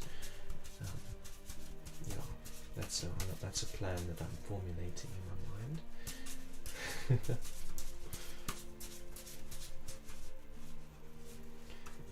Because there's like a members only section on YouTube, but that requires that I partner with YouTube, and I have no intention of partnering with YouTube. And there's like subs only chats that you can set up for Twitch, and I have no intention of ever affiliating with Twitch, so I thought, hey, I can still accomplish it, but I'll do it in Discord. Then I can maintain all of my revenue, and I don't have to share it with any of these big corporations. You like watching my stream grow. Thank you. I like watching things grow as well.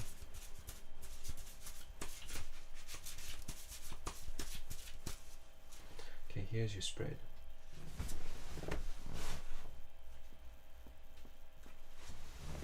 I also like helping things grow.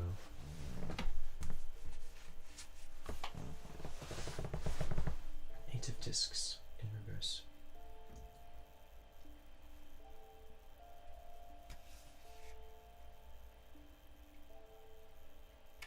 So this card tells me about the separation, like them pushing you away. It's like they were trying to force you to be prudent. They were like saying you're going to have to back off, give some space, think about what's been going on, re-establish balance. And you wouldn't have given that space of your own accord. They had to make it an impossible boundary. They had to like put up a wall that you couldn't cross. Or they felt like it was necessary.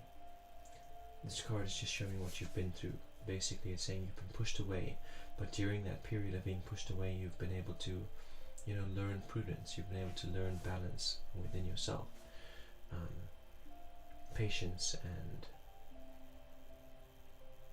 prudence. Patience and prudence are the words that I'm feeling.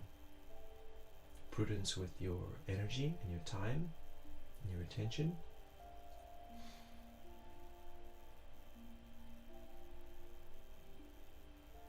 And patience with the people in your life and with yourself.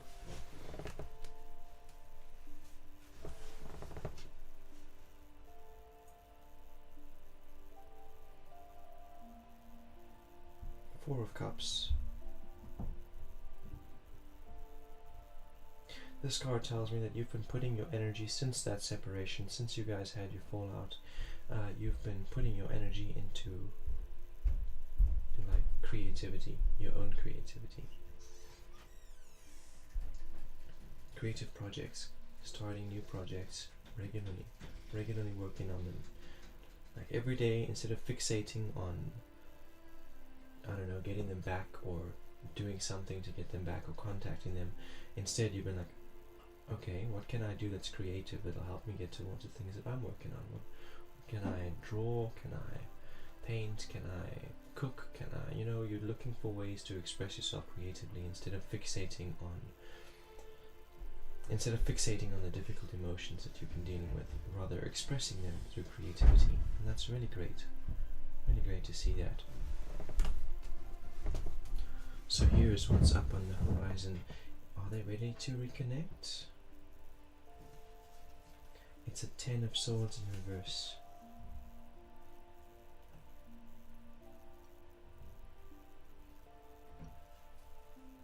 I feel like it is. It's saying that they are ready to reconnect. They are ready to communicate. They are ready to talk to you again, but they are going to be ready soon, but are they going to have nice things to say? Not so sure of that. The 10 of Swords in reverse is saying that they're clinging on to these ideas and thoughts that you are to blame, that you are in the wrong, and that's mostly what matters to them. And if they're going to connect with you and express things to you, that's what they want to get across to you, is that there's no misfortune on their part. The misfortune is all on your head, on your hands. And that's not necessarily right or true, but that's how they're feeling, and those are the ideas that they're clinging on to in their mind, and that's what if they want to reconnect, and when they do, that's what they want to talk about. That's what they want. That's the idea, that's the idea that they want to get across. It's where you were wrong. Even if you have already taken responsibility, that's still what they want to fixate on, is where you were wrong.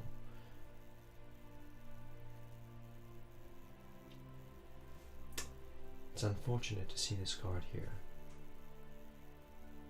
It reminds me of my last relationship.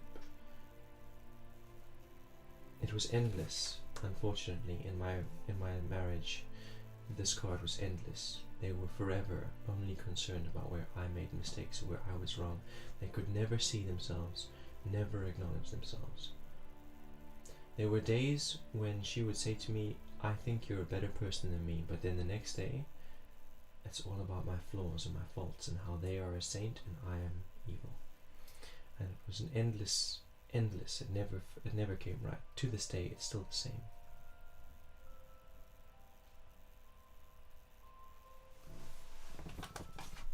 Welcome, Shulswari. Welcome. So I hope it will not be the same for you. Queen of Discs. Don't know what happened. Don't know what happened, but it did stabilize eventually.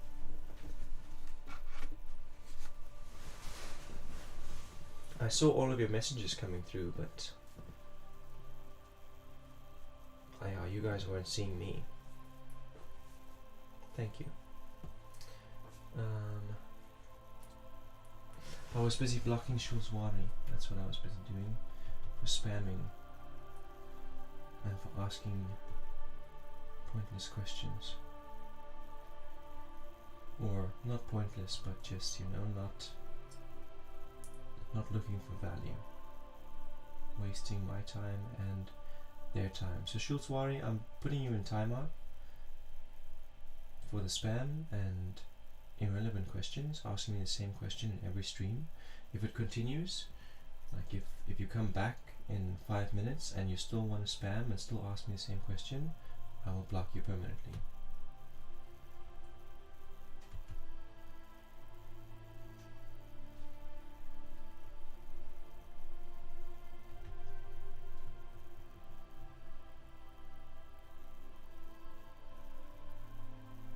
So after the Queen of Discs, we were doing reading for Psyches, I think. I skipped you, Psyches. Emily? No, I didn't. No. Queen of Discs came in, and then it was Psyches. No, then it was Emily and then Psyche. So Emily is next, and then Psyche is after Emily. So Emily, are you here? Because I can read for you. Otherwise, we're going to move on to Psyche's reading. Let me know if you're still here.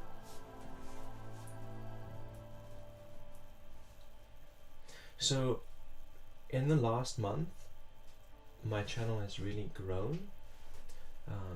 Like my average viewage was like, it was stuck on 4 for a long time. 4, 5, sometimes more, sometimes less, but that was where it was for months and months and months. And this month it is like jumped, it has doubled. This month 8 average viewers, 9 average viewers, 7 average viewers. So it's a big revolution that's taken place. So thank you guys, thank you for your support through this little journey.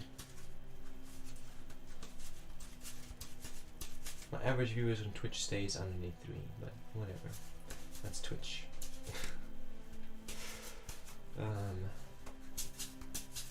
Miss Serenity, welcome. How do I not close myself off to new people and put myself out there? I feel like there is something lacking inside of me and I don't know how to solve it. Okay, so we're gonna look into that. Thumbs up done. Thank you so much. You know, the video on my channel that has the most likes has 25 likes. So you know, I want to see if we can break that record today. See if we can push that number of likes over 25. You know, it would be another milestone met to have a video that got more than 100 likes. But patience, you know, let's break the 25 like mark and then we'll see how it goes. Welcome in Ruchi Kumar. Please hit the like button and help me break the record of 25 likes on a video.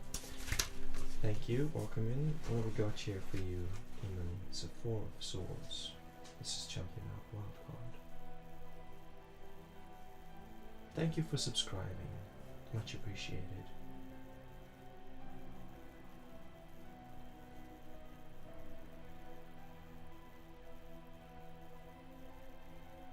So this 4 of Swords, it talks about creating a structure for your thoughts and your plans.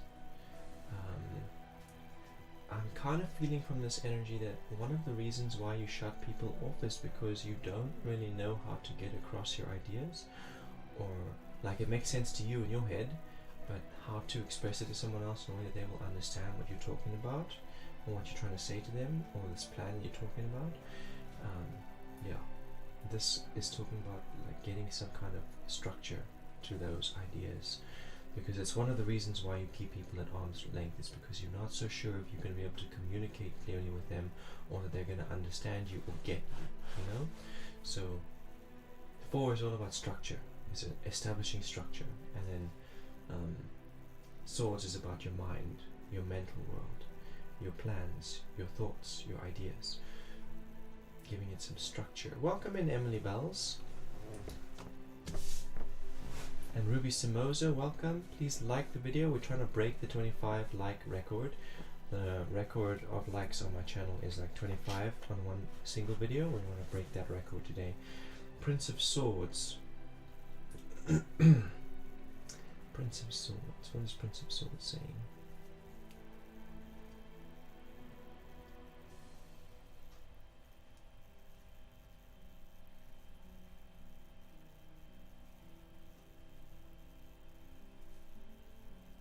So the Prince of Swords is like where you examine a situation that you are not succeeding in, like you're examining yourself and you're examining how you interact with people.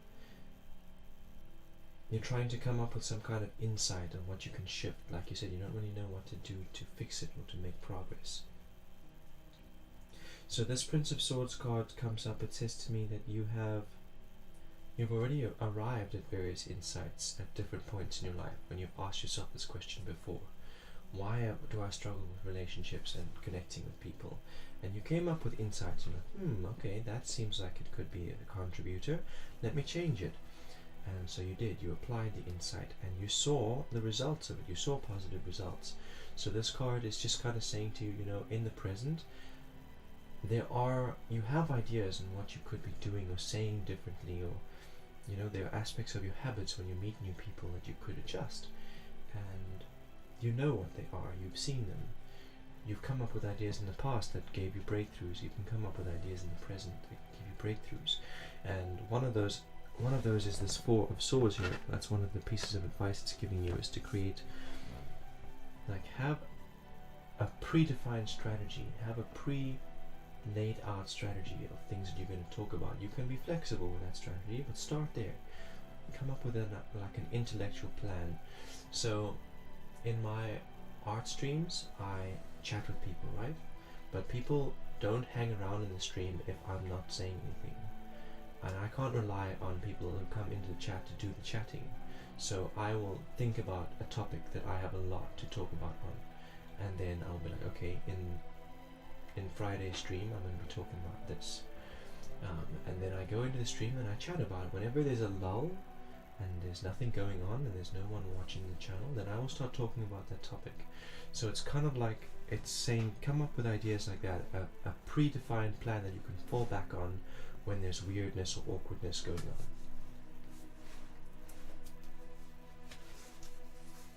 Welcome back, Shulzwari.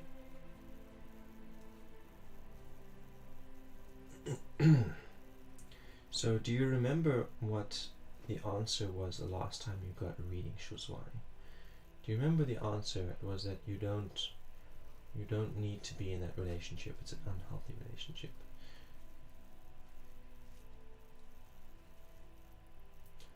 So why are you asking me the same question, Shulzwari? Why are you asking me the same question again? Please don't. Go back to the last video that you were in and read and get your reading again. Watch it again. It's still there. It was 2 days ago. Seven of Swords.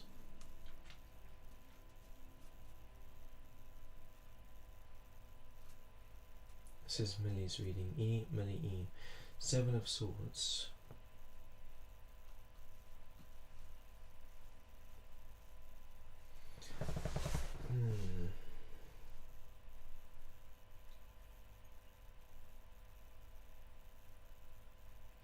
So this card is kind of saying to me that what you're lacking inside is commitment to yourself.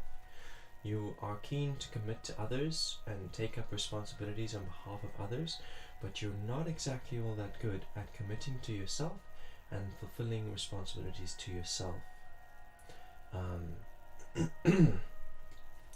So a little message that I got from the universe a while ago was that if I can't take self-responsibility, like if I can't cook for myself, look after myself, and commit to my own word, if I tell myself I'm going to do this thing and then I can't commit to that, who do I think I am to try and commit to others or take on responsibilities of others? All I'm doing is creating disharmony, causing harm, causing confusion. If I can commit to myself first, then I can start committing to others. So yeah, that's what this card says to you. It says work on your self-commitment because you feel like something's lacking from you. It's the ability or the determination to commit to yourself. When you say you're going to do something for yourself, to commit to it. When you have your own responsibilities, to commit to that first before you try and take on any other responsibilities of others. If other people are asking you for things and you haven't yet been able to fulfill your own responsibilities and you say, no, I'm sorry, I can't help you with that. I need to focus on me right now. Ruchi, of course you can ask for reading, you can join the queue, and Ruby, of course you can, you guys are in the queue. So that was Emily E. Please follow this channel, Emily E. Every follower helps me grow and helps me move forward. Helps me increase my average views and everything. Emily Bells, of course you can join. Didn't you join earlier? When you joined? When you entered into the chat? So guys, there is a queue and I am going according to whoever joins first. So E was the last one to get a reading. That makes Psyche's 83 up next. And let's see.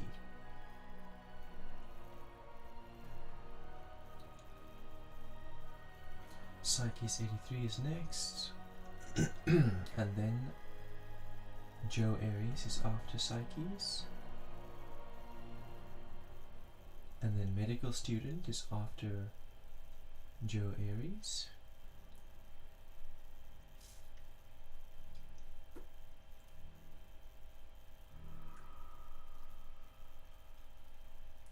There's all these nasty burrs showing up on my lips, and it's this cold weather. Cold weather is making my lips crack.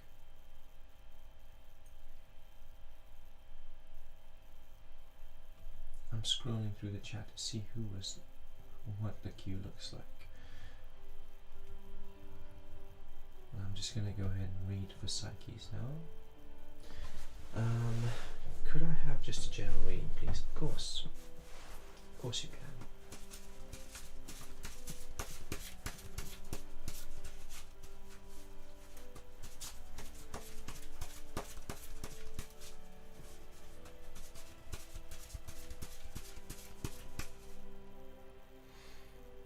I just realized something. I just had a sudden realization of something that I forgot to do.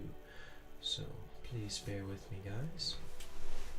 I need to take care of it. It'll take me like 10 seconds. And what it is to put my phone on silent because I'm expecting a call that I don't want to answer.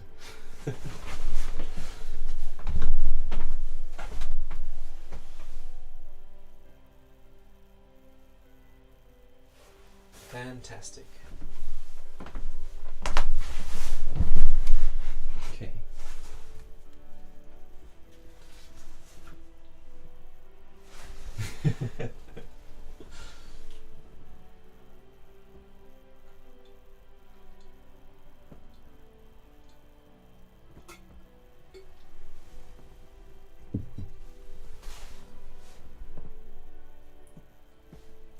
Princess of Wands.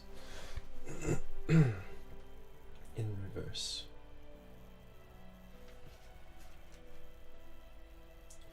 Okay, so this Princess of Wands, what it tells me is that you have been carrying around dead fears. Like there's a tiger here, and the tiger is like tied onto the princess's neck by its tail. But when the card is the right way around, she's letting go of it. She's like finally slayed the tiger and she's done with its corpse, she's throwing it away. But the card in reverse, it implies that even though you've killed the tiger, even though you've overcome the fear, you're still dragging its corpse around. Yeah. And this is specifically regarding relationships. Princess is about co-creation, partnerships, relationships. So it's saying that there are fears that you have regarding relationships that are born in the past. You know, it's past relationships that maybe had some trauma, that put anxieties and fears in you, and you've done a lot of work to overcome it, but you are still, like when you meet new people or when you looking at starting new relationships or even in your present relationships, you're still allowing those fears from the past to have an impact. Even though you've worked through them, you're still like carrying some of that baggage, even though you've worked through it. Like you still use it as excuses for certain things, as justifications for certain things, and this is detrimental. You should let go of it now. You should turn this the right way around and let the tiger fall away. I'll put it there the right way around for you. When I see cards in reverse in my spread, I read them and I acknowledge them and I understand them, and then I make the conscious decision to turn it around and tap the full potential of it.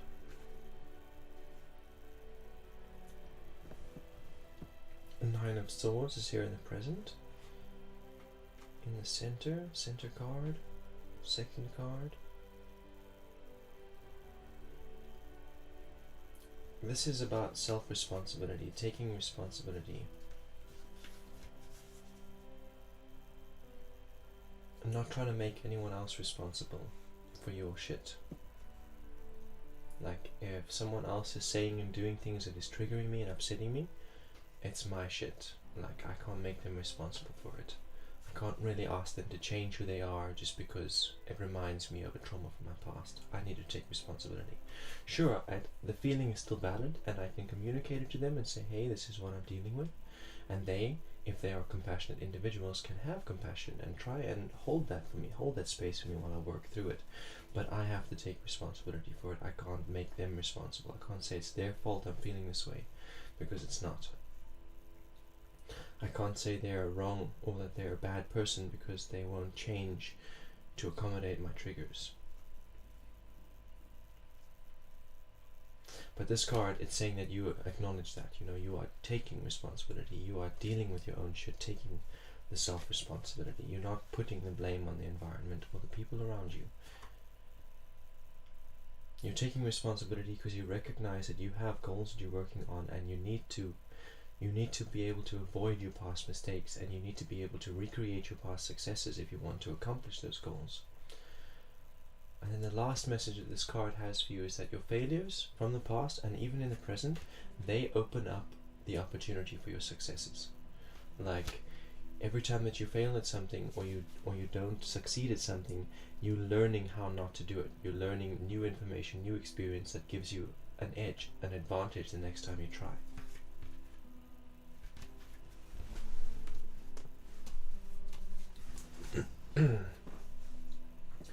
Knight of Cups. This is a conscious decision. Knight of Cups is a conscious decision to start expressing your emotions in a healthier way. Like, I'm seeing the carrying of baggage here, using fears and shit from the past that's no longer valid or present to justify behaviors or choices in the present. But then, you know, you don't really want to perpetuate that cycle, so you are reflecting on yourself, you are looking for those things in yourself so that you can avoid them. And then this Knight of Cups is like learning to then take those difficult feelings, whatever they are, and channel them into creative, constructive outlets. So when feeling triggered, instead of saying something that is detrimental to you and your relationships, saying something that is constructive to you and your relationships.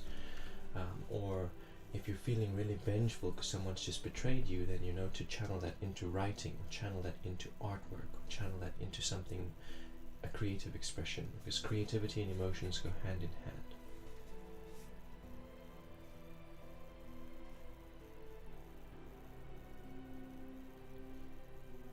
And these rebirths, they can often be quite jarring for you and the people who know you, as you go through the process of letting go of your old emotional expression, because we're used to feeling anger, doing something angry, feeling fear, doing something frightful, feeling shame, doing something shameful.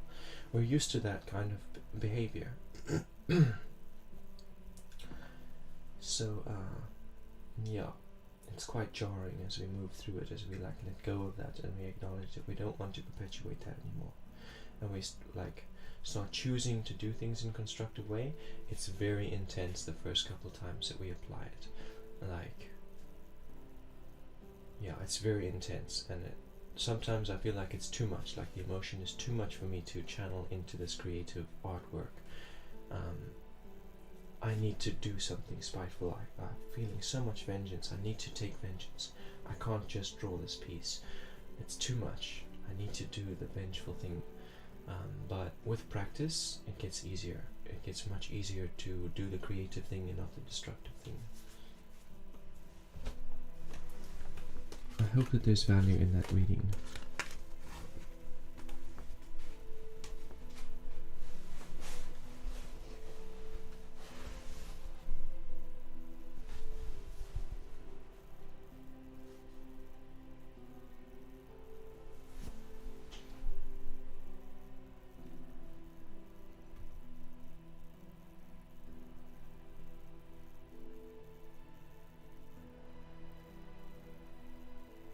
Thank you so much. I can relate to it all.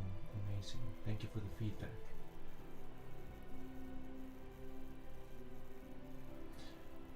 Amazing. So Richie Kumar saw the video show up in your suggested feed. That's fantastic. Thank you for subscribing.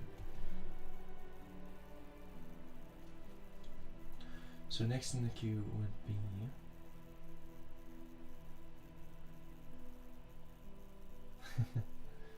Yeah, all the likes. All the likes keep recommending it further out. Thanks guys for all the likes. So next in the queue is Joe Aries. Jessica O. Well, what do you know? It's been a while since I've seen you in the chat. Welcome in and welcome back. How have you been since the last time you were here? Joe Aries? Joe Aries?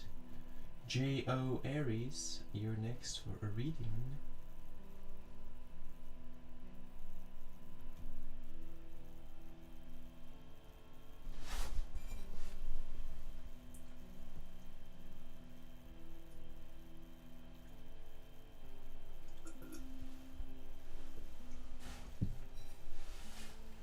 Dealing with a whole lot of weird stuff this week.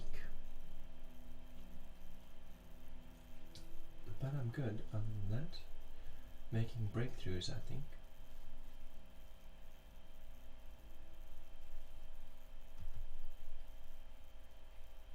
Having a look. So I'm moving on from Joe Aries. Medical student. Priyanshi, medical student Priyanshi, was after Joe Aries. My sister's name is Joe, but she's an Aquarius, not an Aries. After medical student, who was next?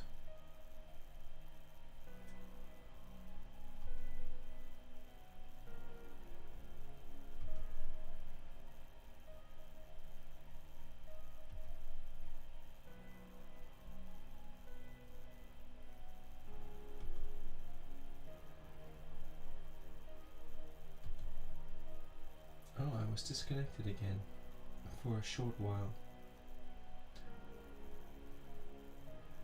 I am still here. You're an Aries too? So interesting.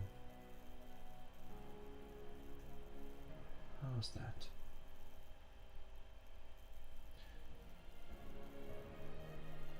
So I see at this point in the chat we had a Miss Serenity joining us, a Richie Kumar, and a Ruby Samosa, and an Emily Bowles.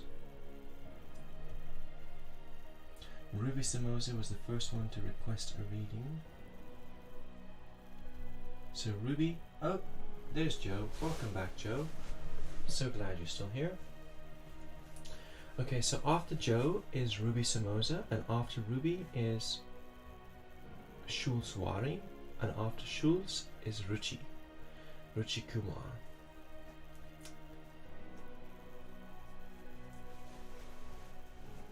Joe Aries is back, yeah, so I'm reading for Joe now. So Joe, I'm going to lay you a spread. You can give me your question now. Please. Give me a question whenever you're ready. I don't need it to do the reading, but yeah, you can still ask.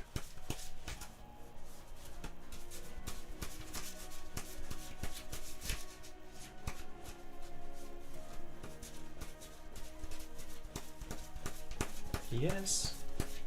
Yes, yes, yes. Yes, man. So I'm waiting for your question. I'm going to give you a little while to ask your question.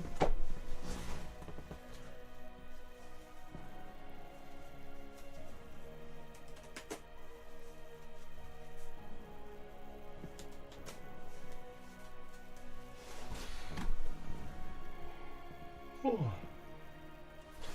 So tired.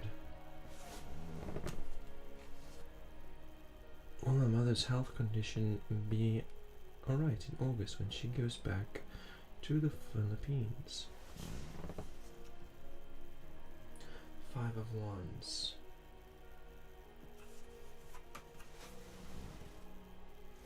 Five of Wands is a past card. It's things that have already happened. Ace of Discs is a present card, upside down.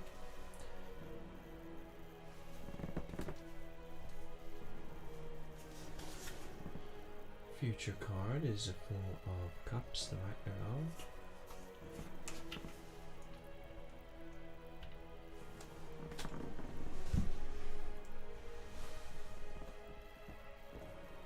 Where's my magical tools gone to?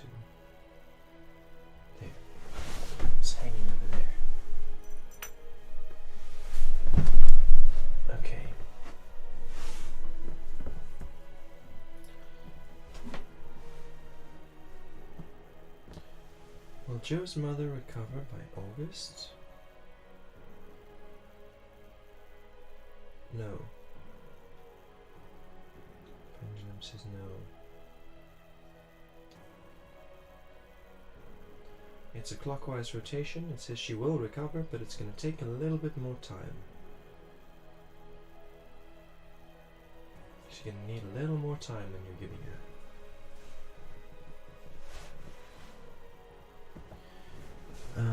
So this Ace of Discs here in the present, it says that she's not being entirely honest about her situation. Like, she feels pains, she feels low on energy, she feels things, and she's not really being completely honest about what she's going through. She's talking to the doctors and she's talking to the doctors about what she's going through, but she's not really expressing the full extent of her suffering or her condition to you and the rest of the family. She's putting on a smile for you guys, letting you feel, giving you hope basically, because she doesn't feel so much hope.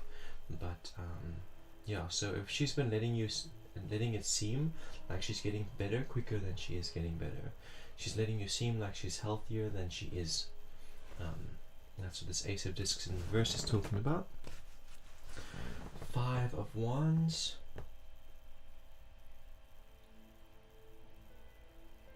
The 5 of Wands, it tells me that you guys are all collectively just doing the best that you can.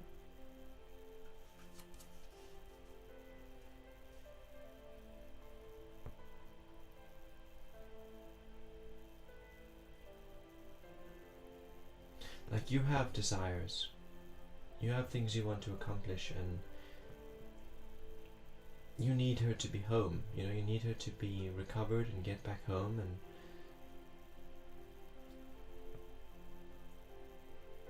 you feel like you need all of those things to fall back into place and go back to normal before you can really make progress towards your desires. But this card says to you, just do the best that you can and don't try and rush things. Give your mother as much time as she needs to recover. Don't rush things. Like, I have been sick, and then I start getting better, and then I'm impatient to get back to work, and so I rush back to work before I'm fully recovered, and then the next day I have a rebound effect and I'm sicker than I have been. I end up worse off than I was to start off with. If I'd just been patient, given myself a couple more days to recover, things would have been different. So it's the same here. You need to give your mother as much time and space as she needs to recover. Yeah, no, please don't rush her. Just do the best that you can and let things play out in the course of, their natural course. This 4 of Cups,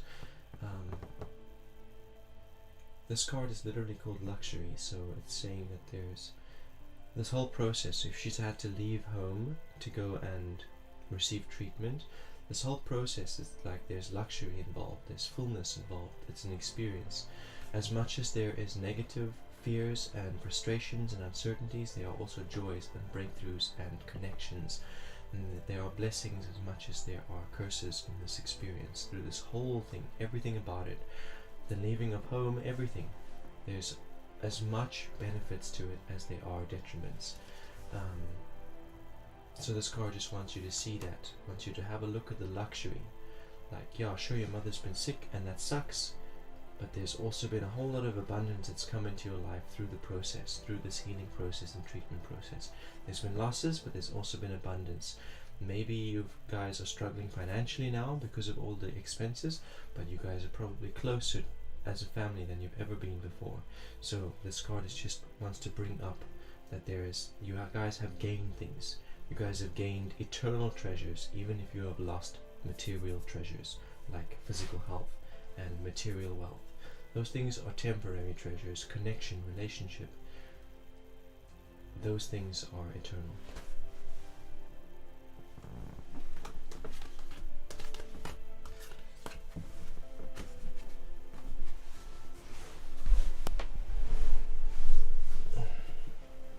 Back of my neck is getting sore. I feel like it's from looking at the screen at that angle the whole time, instead of just like looking straight ahead, looking to the side the whole time. Okay, so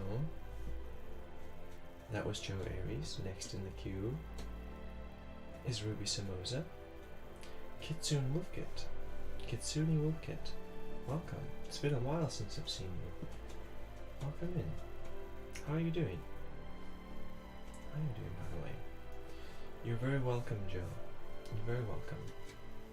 I'm glad I could be of service and look forward to seeing you again.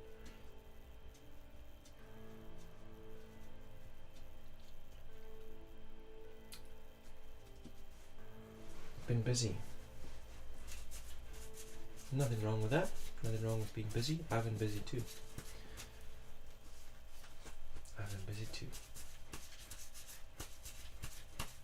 So Ruby Samosa is next in that queue.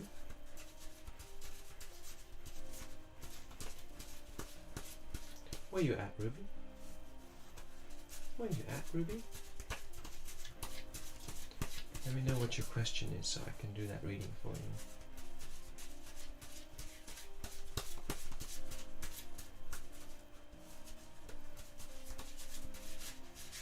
How's your channel going, Kitsune? Like every now and then when I'm working and doing like video editing and like academic stuff that requires computers and focusing on a screen for hours on end, then I join a streamer's stream, like art stream, a game stream, and I keep missing you. I see you there every now and then, but yeah, I keep missing you. One of these days I'll come hang out with you while I'm working. How's it been going?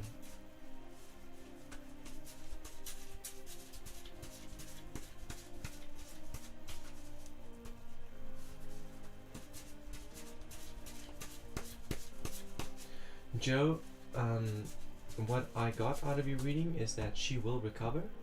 Your mother will recover. It's just gonna take longer than you're expecting.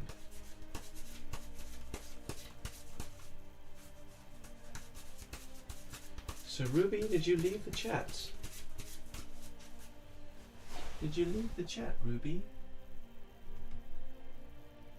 Shulswari, Ranbir, are you here? Ruchi Kumar, are you here? Ruby, oh there you are. What's up in the love life?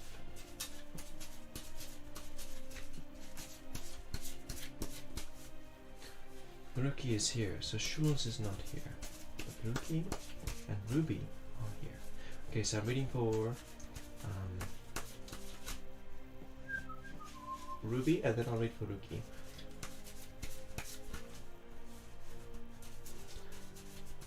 Doing pretty well so far, and that's okay. I won't be doing a streaming Friday, Saturday, Sunday due to traveling for those days for my boyfriend's brother's graduation celebration in Arkansas.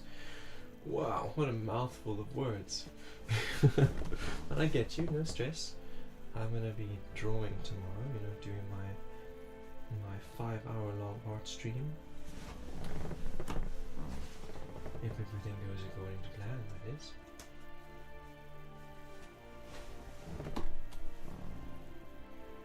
Okay, this is Ruby's reading for Love Life in 3 months' time. Fortune is your first card. Fortune! School card. I like seeing this card. I see this card a lot in my spreads. I see it a lot. And it's never enough. I always want more fortune. You just woke up not long ago, so it's like early morning for you. Okay, well, for me, it is late evening. It's like 20 to 9 at night.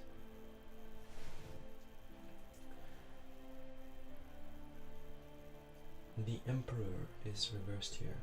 Emperor in reverse.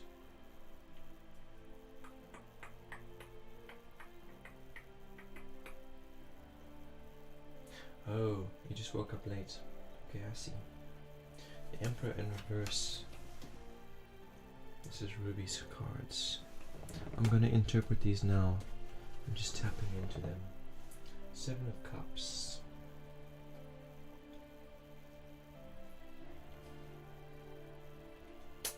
Okay. So that Emperor card in reverse there in the present, that's telling me that the kind of guys that you're attracted to, not necessarily the most wholesome kind of guys. Like your dad and other like strong masculine influences in your life, they have not exactly been all that constructive. Like the kind of example that your dad set, or the lack of example that your dad set, and uncles and brothers or whatever, you know, the male influences in your life, past partners, they have consistently been, you know, the healthy aspects of the masculine. Let's talk about them. The healthy aspects are things like patience and discipline, and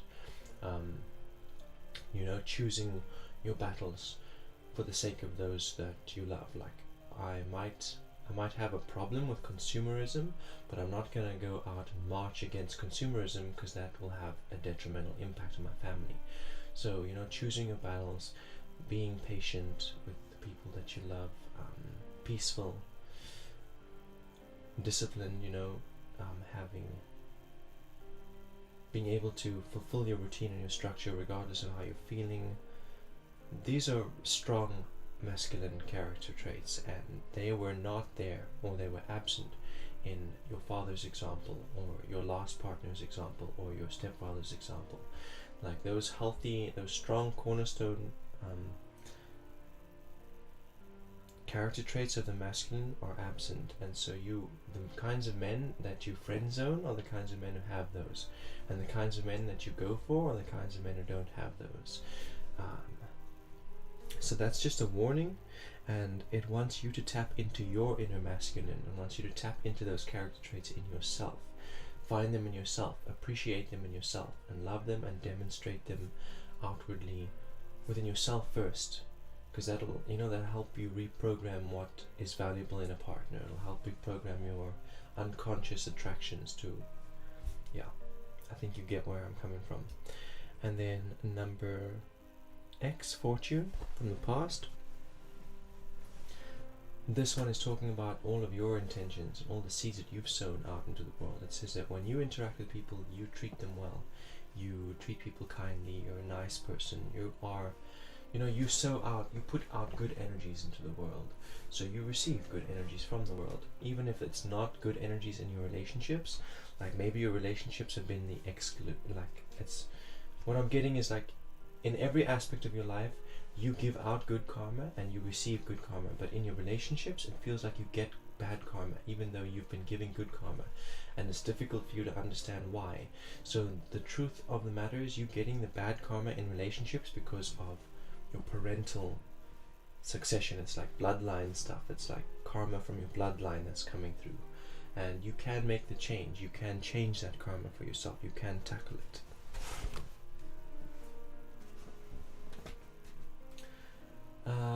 And then the seven of cups here, this one is talking about pampering yourself, loving yourself, filling your own cups, choosing yourself over others, choosing yourself over guys and partners. You know, this card, what I'm getting from this is like, you know, treat yourself to a massage, you know, give yourself bubble bath treatments, touch yourself if you need to. You know, this is like giving yourself the attention that you would like from a lover. Very Venus energies here, very sensual energies, and it's like, love yourself. That's what's coming up for you in the next 3 months, is learning how to love yourself as a lover. There's still potential for romance in the future, but learning to treat yourself the way you want a lover to treat you, and to be that partner, you know, to hold the characteristics. So you want healthy, strong, masculine character from a man, to learn to embody them first, to learn to recognize them and embody them in yourself, and to love yourself the way that you need a man to love you. That's what's up. That's what's coming up for you.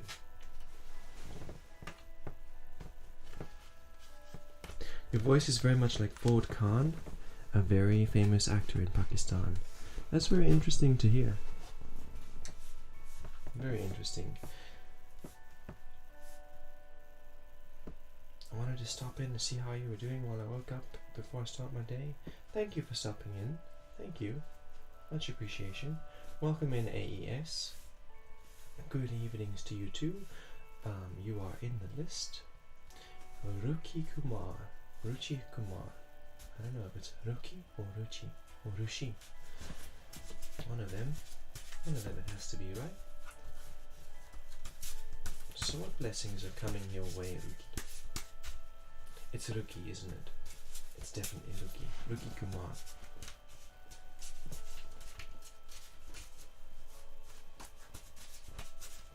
Let's see. Welcome, Ruby. So welcome. Thank you for liking my video.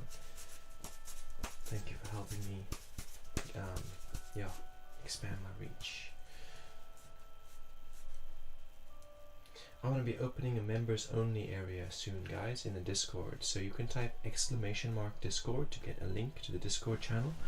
And there's going to be a members only area in the Discord where people who have supported the stream and who have sent tips and donations will get like exclusive VIP services.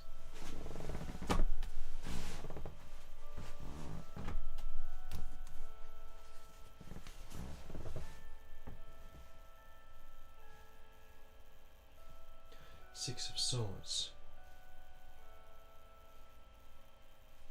Intellectual conflicts in past relationships. That's what that one is talking about.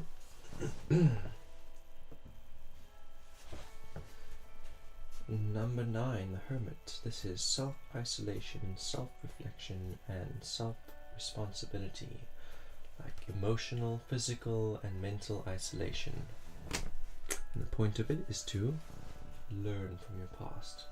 Future interval, Queen of Discs in reverse. So this is like trying to expand towards new ideas, but risking, there's a lot of risk involved. Risk losing out on everything you already have by trying to reach too far. Okay, gonna dive a little deeper into that. So the Six of Swords is here. It's bringing up your past relationships. It's saying that there were, like, your partner was very intelligent. Your past partners have been very intelligent, and kind of making you feel insecure, like your ideas are not good enough, or your education is not good enough, or you're not intelligent enough because they were so intelligent. But the truth is that they were intelligent in their way. They understood things in their way, and you understand things in your way. So you have value that they learn from you. As much as you learn from them, they learn from you, just different kinds of value. So don't let that influence your future decisions or your future relationships. When you're in a future relationship and you feel intimidated by someone's intelligence or someone's success, remember that. Remember this card, that they're learning from you as much as you're learning from them, just in different ways. Number 9 in the present, that is where you are now, alone, isolated, and you've put yourself here deliberately. The point of this is so that you can reflect on your past. You can see where you treated people well, where you did constructive things that were beneficial to your relationships, where you did destructive things that were not good for your relationships. Basically, like, the relationship didn't last, right? Your last relationship came to an end. Why did it happen? Why did it end? What did you do to help it end? What could you have done differently? What did they do to help it end? What could they have done differently? Just reflecting on it all so that you can do better in the future in new relationships. Queen of Discs is in the future. So that Queen of Discs in the future there, it says you've hard won the security that you have.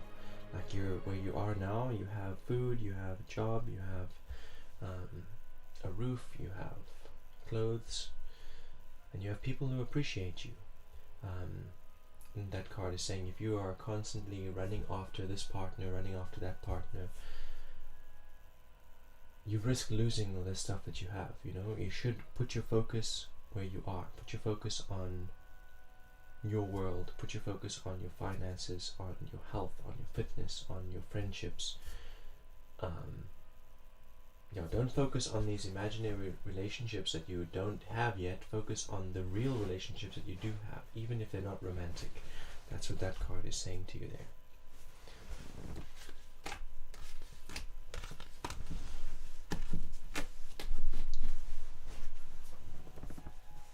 Okay, so Emily Bells is next.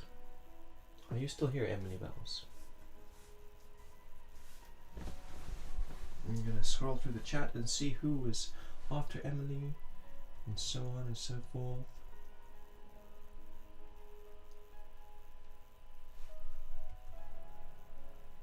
Because Emily Bells is next for reading.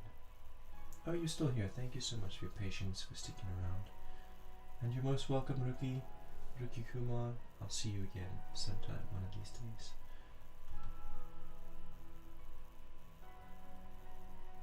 Just having a look to see who was after Emily.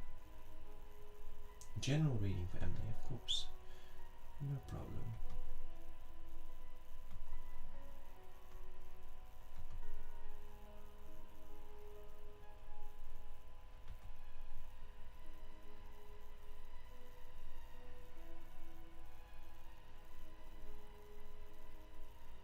Okay, so it looks like AES is after Emily Bells. That's right.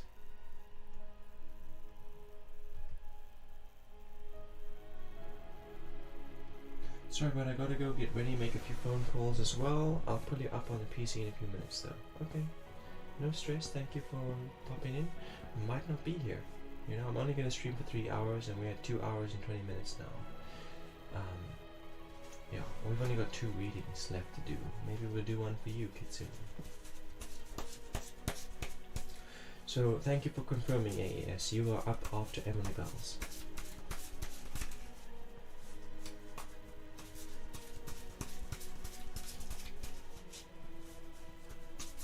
Reading for Emily Bells, general reading. Okay, tapping your energy now, Emily.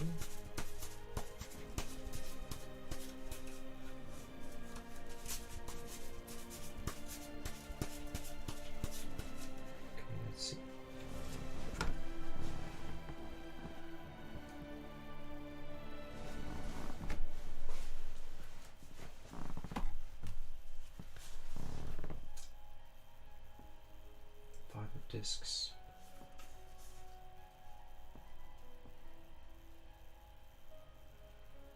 Five of Discs is like setting up systems to like ensure your continued success in order to eliminate stress and worry. Like, okay, if I exercise regularly, that helps me with my stress, helps me with my anxiety, that kind of thing. Like setting up systems to help you cope with your physical world.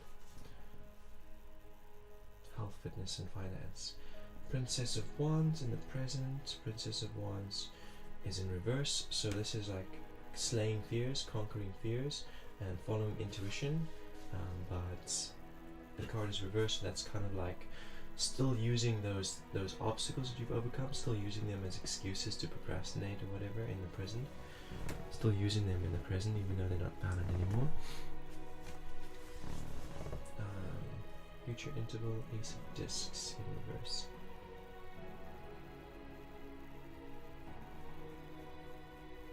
Miscommunication, not talking about like if you have value to offer to the world and not communicating that, not saying here this is the value that I have, or if you're feeling sick, not talking about it, you know, keeping it to yourself.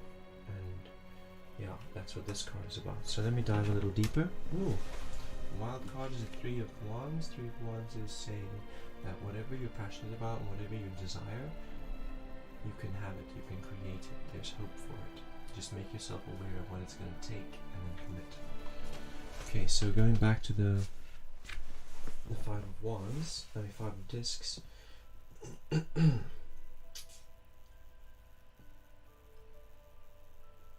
So this is saying you've already set these structures in motion. You know, you're doing the best that you can with your finances and your health and your diet. You're like eating as healthily as you can with what you know and understand about diet and nutrition. You are doing as much exercise as you can with your lifestyle and your work. And yeah, you're doing as much work as you can without it becoming an obsession. And you've got a pretty steady routine that helps you cope with all these different aspects of your life. So it's kind of like a recognition. This card is talking about recognition. Hey baby, Aziz Azura. How are you doing? Thank you for showing up showing up in my stream.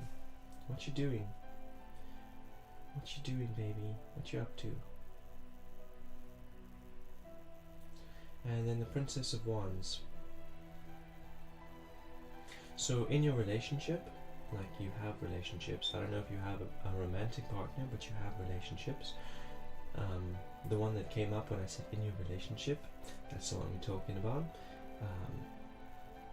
So you do strange things in a relationship, sabotaging things, or you put responsibilities on them. You like throw responsibility away, bounce the ball into their court, based on like fears and issues from your past that you've already overcome. You're still using it as a crutch even though that wound is healed.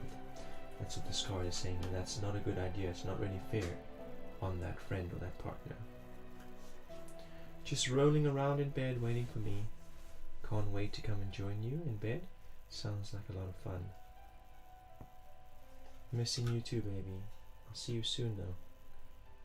We'll only be here for another half an hour. You'll bring me more heat. Yes please, it's very cold.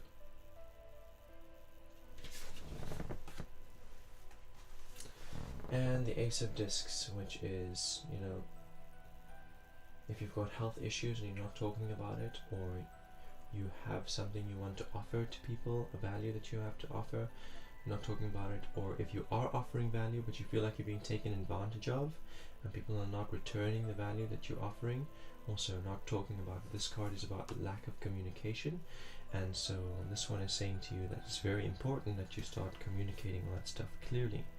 So first of all, there's recognition, saying that you have been doing really well with your physical world and setting things in motion and keeping them maintained. The Princess of Wands, that one is a bit of a scolding, saying, hey, what are you doing? You're passing off responsibilities, you're walking around in a crutch when you don't need to. You're like expecting people to do things for you, or you're acting like you're handicapped based on past traumas that you've actually already worked through. You don't need to be holding them like a crutch anymore. And Ace of Discs, if people are like using you, if people are only visiting you so that they can smoke your weed, put a boundary down.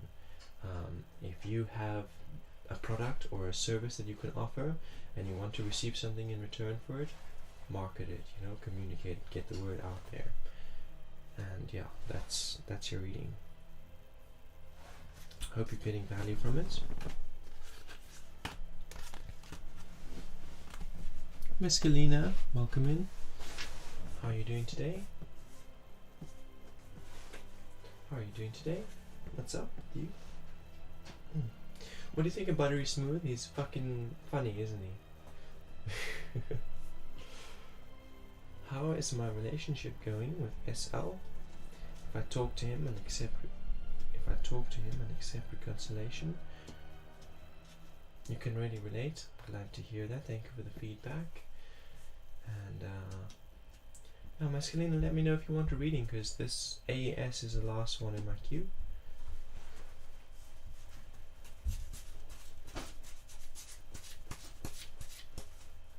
So I feel like you're saying, should I talk to him and accept reconciliation? You'd love to, fantastic. So I'll add you to the queue then.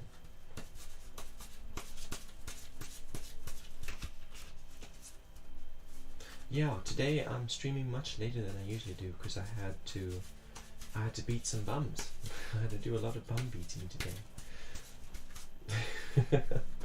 I had to set some boundaries and stand on them.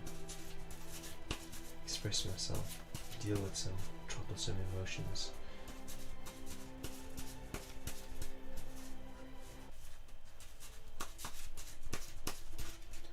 Okay. Let's see, AES, let's see.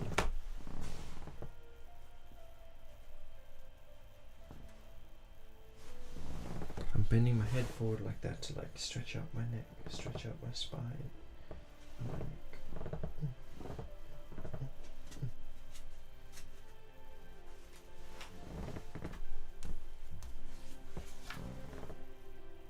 Knight of Discs. This one is talking about the end of your relationship.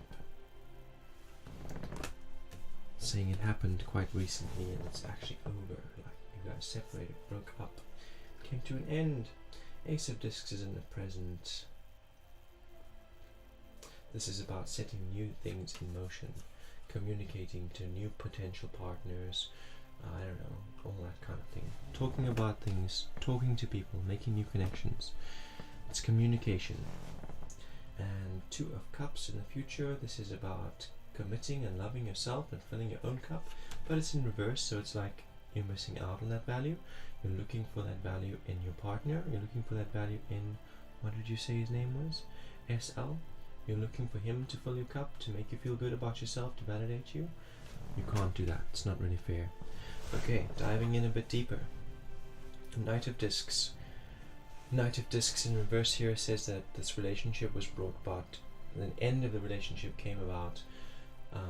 It wasn't something you chose. Maybe he pushed you away, maybe you found out from someone else that he was cheating. It's just saying that there was some kind of external variable, outside influence that contributed to the collapse of that relationship. But the Knight of Discs is also saying that that was a good thing. You dodged a bullet by getting out of that relationship, however it happened. It wasn't authentic and it wasn't aligned with you, and so it's a death and a rebirth. It's like the death of the relationship. It brings the opportunity to give birth to new relationships, particularly a relationship with yourself. A relationship with yourself, because you don't really have a relationship with yourself. You've known yourself the longest, but you don't really give yourself the attention or the time or the recognition that she deserves. So that relationship ending opens up the possibility for you to really get to know yourself, and that is more aligned. It brings you closer to the future where you are who you're supposed to be, who you truly are. Ace of Discs in the present there, that's you now talking to people about your experience in your relationship, talking to me, talking to new boys, people who you might potentially end up in a relationship with. It's just like talking about your experience, past experience and present experience. You're like trying to set in motion career. You're like getting into new career paths or starting new jobs, applying for jobs. Setting career opportunities, financial opportunities in motion through communication, through marketing, through expression. And then the Two of Cups, that one is saying to you that you have been in a cycle. Most of your life you're looking for partners to fill you up, to make you feel good about yourself, to give you emotional recognition, validation, all of the things that you should be giving to yourself, love that you should be giving to yourself. You're looking for it in an outside source, and you're never going to find it there. Sure, you find a new partner. For a little while you feel good because he's giving you all the attention that you need, and for a little while it feels like enough, but it will not last. He can go on for the rest of his life giving his whole self to you, and it will never be enough unless you can give yourself that recognition from within. You're always going to go through these periods of like mania and then misery until you can give yourself the love that you deserve, until you can develop that relationship with yourself and give yourself back validation and recognition. Just waiting for more coals and fire to burn. Okay. That's you, AES. Moving on to Mescalina.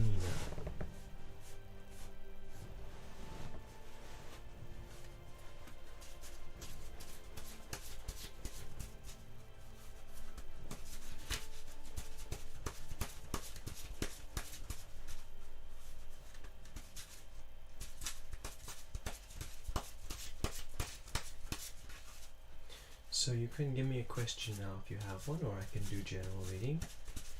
Welcome, Saloni. You want to ask about love too, of course. Okay, cool, no problem. I can do that. Saloni says, when I get married.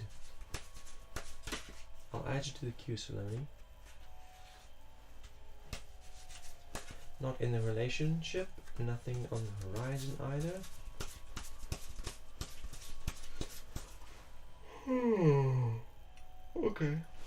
Okay. Let's see.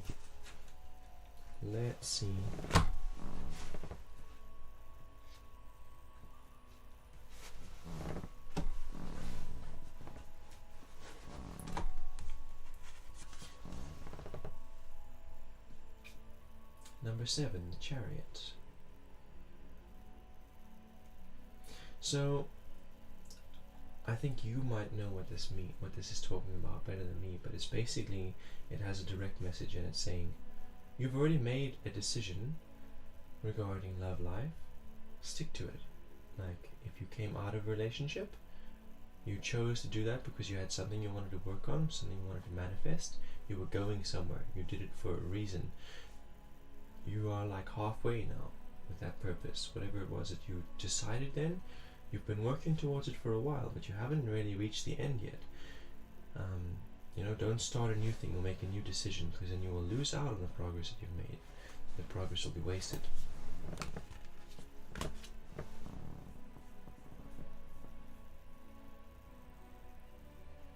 Yes, AES, you need to love yourself.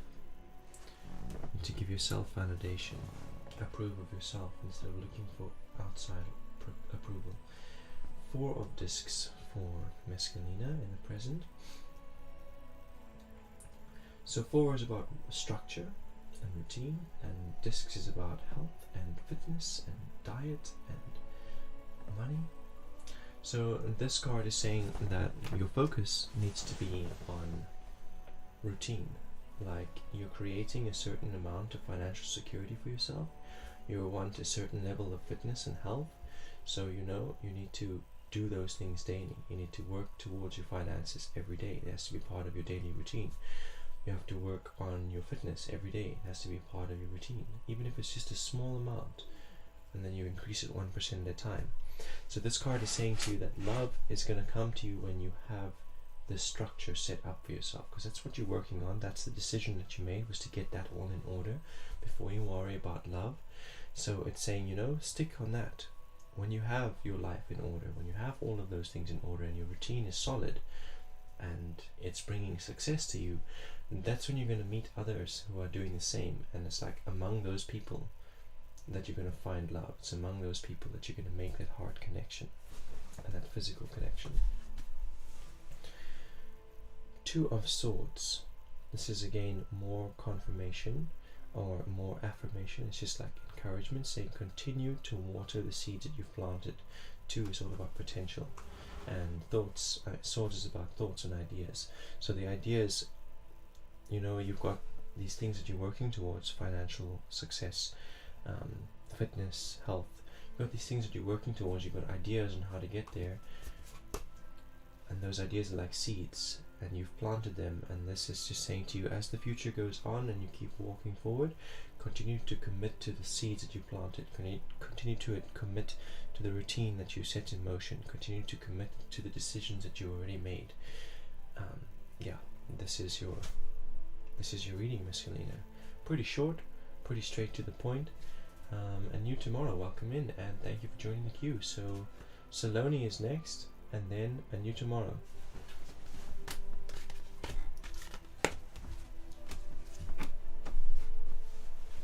You're most welcome, Mescalina. Most welcome.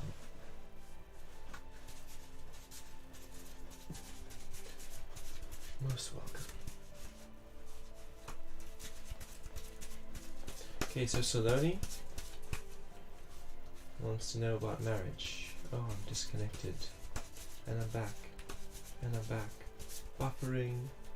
Beep beep beep boop boop boop boop. Processing. Dial-up connection in progress. Okay. Saloni? You here?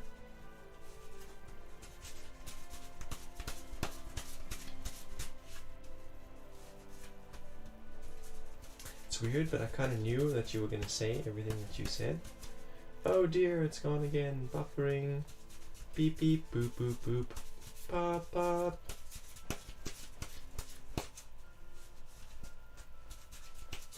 It's crazy though, right? It's crazy. It's crazy how, like, before I even lay the cards out, I'm getting downloads, I'm getting the answers to the questions. I got you, Saloni, I got you. Thank you for confirming. I got you.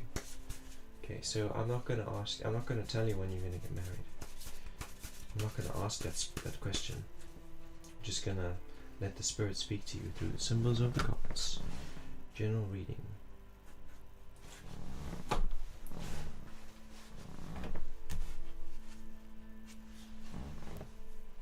Three of Swords in reverse. So this says you have goals and you have ideas, you have a mission that you want to accomplish, but you are not paying any attention to what that actually requires in the real world.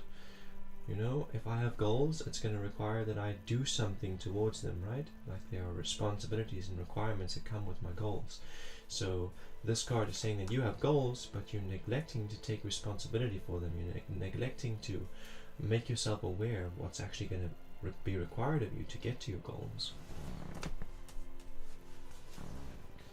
In the present, we've got number 10. It's called Fortune, but it's upside down, so it's more like misfortune. But this card says to you, your misfortune is your choice. If you are blaming the environment, if you're blaming parents, blaming partners, blaming storms, blaming government for your failures or your lack of success or your inability to make progress, that is the time, that's the only time you're going to have misfortune. Because if you, like, yeah, sure, there are other people and other things in the world that contribute to our success and our failures, but they can only slow us down. They can only contribute. They cannot decide our success or our failure. We decide that. We give the environment its authority. They can only slow us down. So if yeah, it says turn this around. Acknowledge yourself. Acknowledge your part to play in your successes and your breakthroughs and your failures. So that you can avoid your failures in the future and you can recreate your successes, and stop this blame game of saying, oh, it's because of that thing that I failed, or it's because of the government, or it's because of this country that I live in, or it's because of that person who was mean to me. You know, instead of putting the blame outside, yes, they did all of those things. Those things are all frustrating factors, but you can do things differently. You can approach them differently.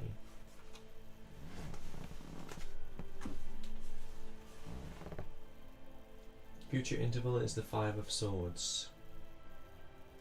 So this is about applying yourself to the best of your ability towards your goals.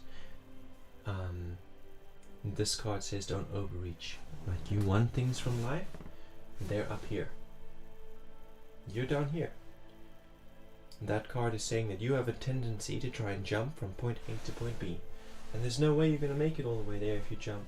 You know, you can't overreach like that. You're going to have to take it smaller. Go here, and then here, and then here, and get little by little closer to it.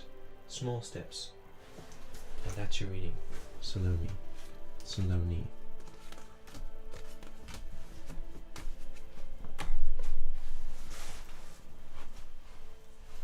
A new tomorrow. You're up next. So, Saloni, that reading had nothing to do with marriage. So it's saying to you that your focus should be everywhere except on marriage. Yeah.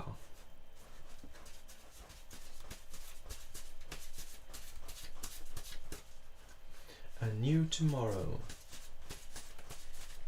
Ready to read for you now.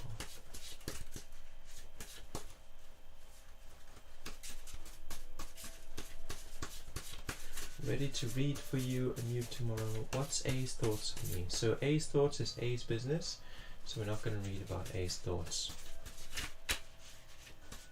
It's not my business, not your business. Okay, but well, there we go. We've got a card for you anyway, and it's the Sun card. It says just be yourself. A appreciates authenticity. A is inspired by you when you are authentic.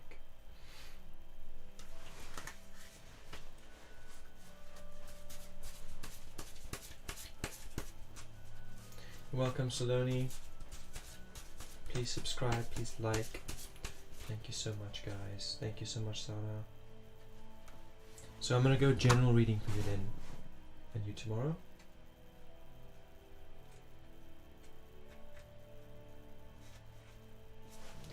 General reading for you.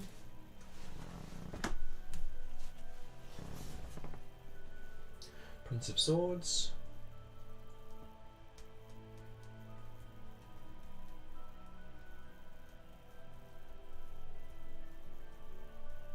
So this is like you've encountered obstacles in your relationship with A,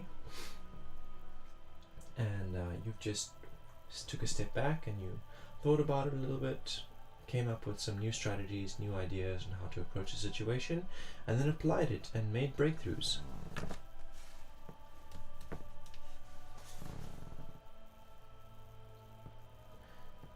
Nine of Discs.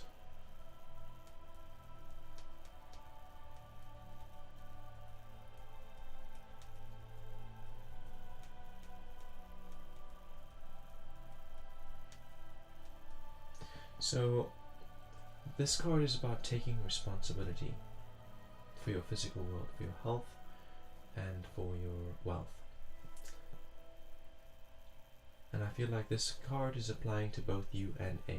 Both of you are trying to take responsibility. It looks different for both of you. You might look at A and be like, oh, you're not being responsible. And A might look at you and be like, oh, you're not being responsible. But both of you are trying to. You're looking at yourselves and you've been like, okay, where have we messed up? Where have we failed to take care of ourselves? Or where have we sabotaged our efforts in finances? Or where have we fallen short?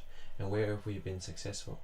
So that we can, reapply our successes and avoid our mistakes. You are trying to be responsible even if you're not recognizing it in each other. Although, I feel like for the most part, this is something that you really appreciate about A, is his or her ability to take responsibility for their own health and their own wealth. And I feel like A appreciates that about you as well.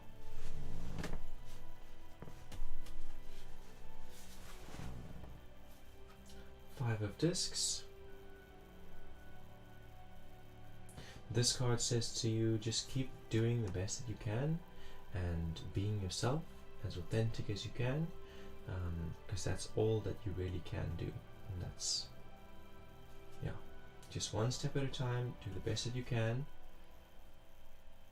and that's all that anyone can ask of you. And be yourself while you do it. And that's the end of my cue, guys. That's the end of my cue. So I did a lot of spell work today. I did some astral projection and reality warping and stuff. So I'm gonna just have a look and see what kind of what has changed. I want to just hear from the spirit about the results, the impacts of the spellcraft that I've been doing today. I might have time for one more reading if anyone who hasn't received a reading is interested.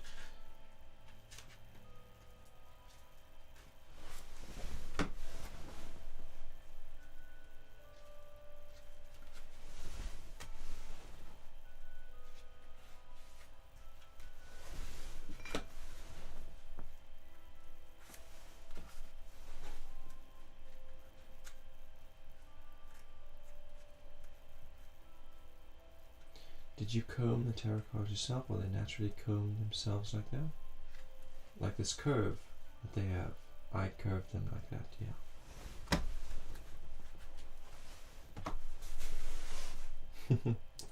I did I did bend them like that.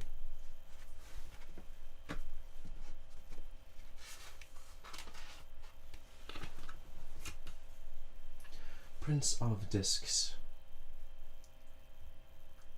So the Prince of Discs is reversed here, so he's kind of saying to me that I have been waiting too long. Like I've been sitting, waiting for things to change, for things to get better for too long, and finally today did I actually apply a creative solution to the problem.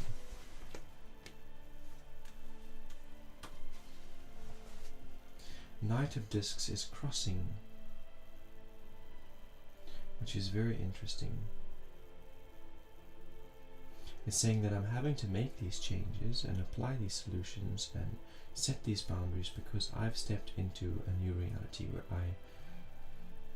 I have a lot more responsibilities and a lot more priorities now than I did a while ago. So waiting for things to get easier, get better, finally applying the solution so that I can give more attention and focus to my new reality, to my new priorities. It's like putting the old behind me at long last. Taking the first steps towards that, putting the old behind. Fortune is in the conscious mind. I'm focused on reaping the rewards of my efforts, focused on harvesting, pulling in my harvest, because I've been sowing seeds and it's about time to harvest, so that's where my unconscious mind is.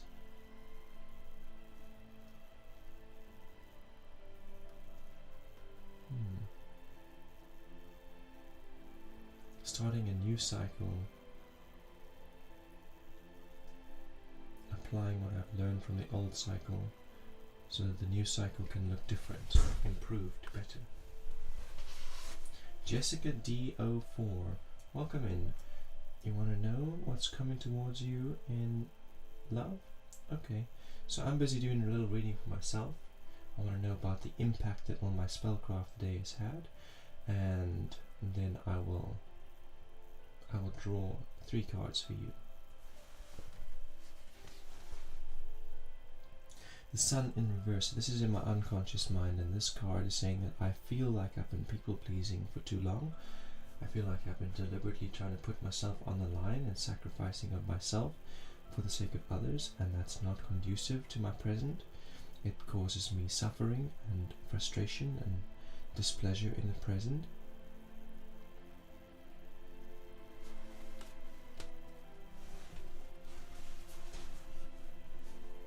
And I'm dealing with it unconsciously, trying to find a balance where's the line of, you know, being myself authentically and also helping those around me. It's like I'm trying to figure out where's the balance. The Moon card, Shattering of Illusions. So basically the spellcraft that I did today was realization. It was shattering illusions. Things that I had been believing about people around me and things that they had been believing about themselves and the environment. Shattering those illusions. That's what the spellcraft was all about, was breaking through those illusions and those veils. Revealing the true state of reality and the true impact of people's behaviors and character.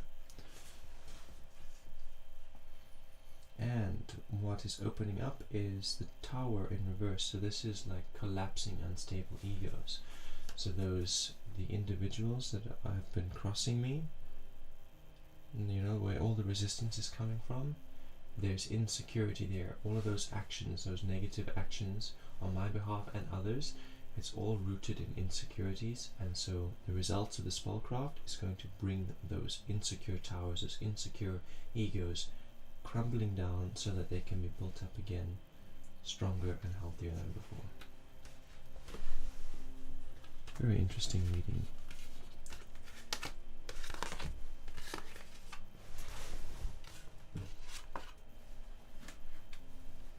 Okay, Jess, I'm going to draw some cards out for you now. Pull out some cards for you.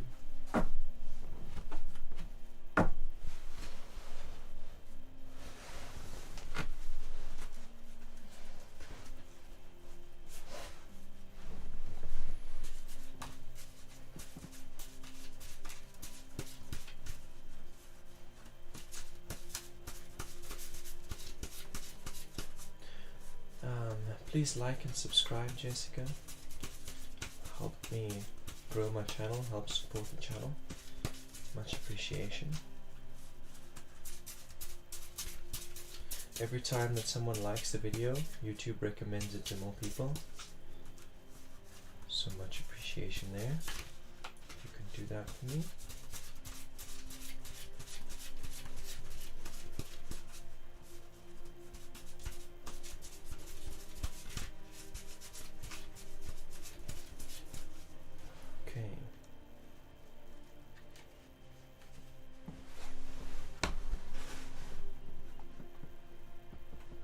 So much appreciation.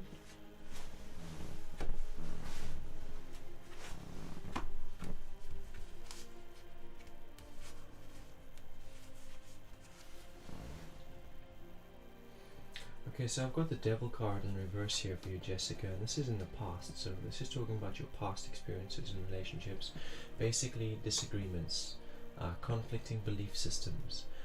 But then, you know, trying to force the other one to see from your perspective. So your partner telling you that what you believe in is wrong and you need to change it, and like shaming you, telling you you're pathetic or useless, or making you feel bad about having those beliefs, or making fun of you for having those beliefs. But this card also says that you had a tendency to do that to other people as well. You do that to other people too.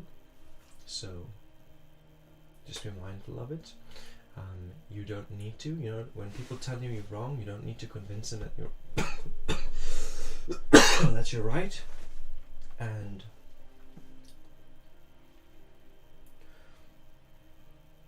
you also don't need to tell other people that they're wrong. You can just let them be themselves, even if you don't agree with them.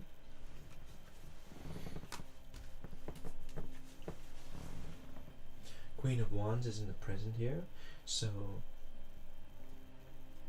this says to me that you are a little bit overzealous, like you're pushing people away, people who are potential partners or potential love interests, like you have desires and you have intentions that you want to create with your life.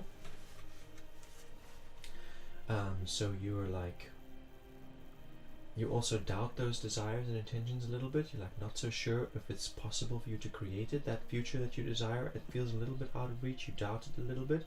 So then when you're having a conversation with someone, you like tell them about all of your plans and your intentions to accomplish this desire. Almost like you're trying to convince them that it's possible for you. And the only person you need to convince is yourself. So when you do that to someone else, when you try and convince someone of something else that they don't really need to be convinced of, you can end up making them feel a little bit uncomfortable, or you can end up pushing them away a little bit. So that's what this card is saying to you. It's just like a heads up saying, the only person who's doubting your potential and what you're capable of is yourself. No one else is. So you only need to convince yourself.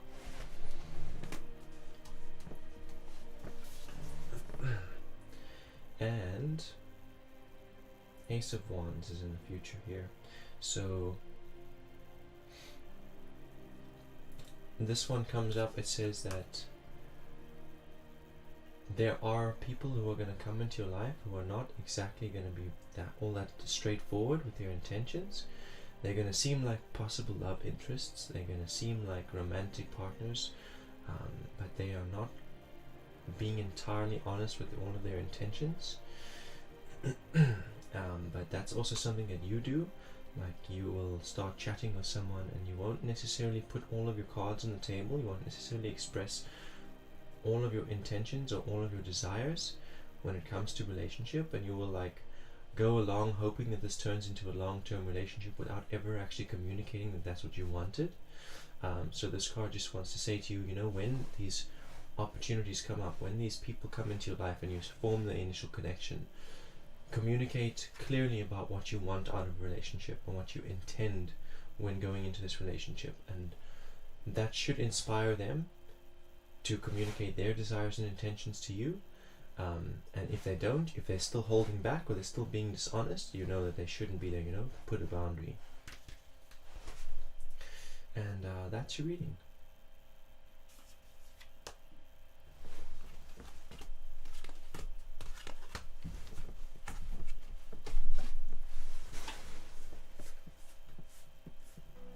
The only one who is doubting you is yourself, and the kinds of people that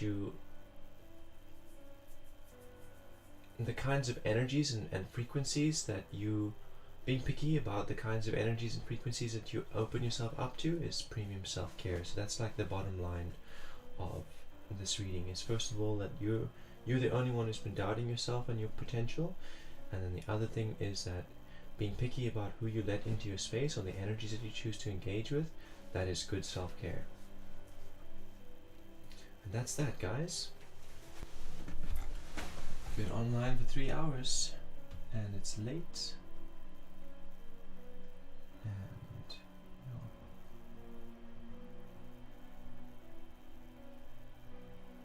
Indy is in agony, shame.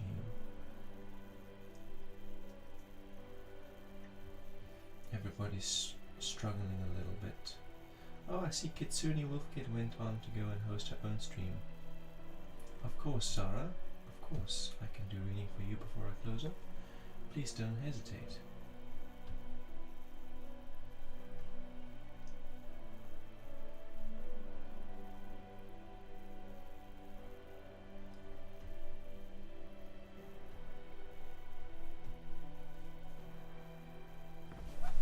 I'll go ahead and do one more reading for you before I head off.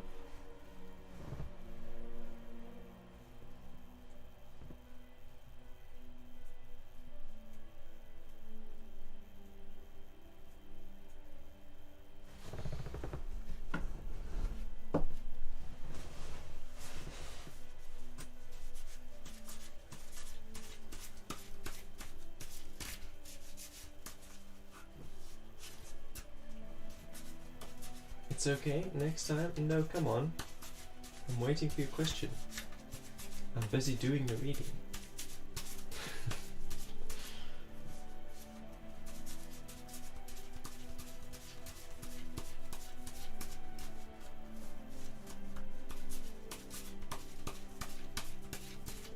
I'm gonna do the reading now, one way or another.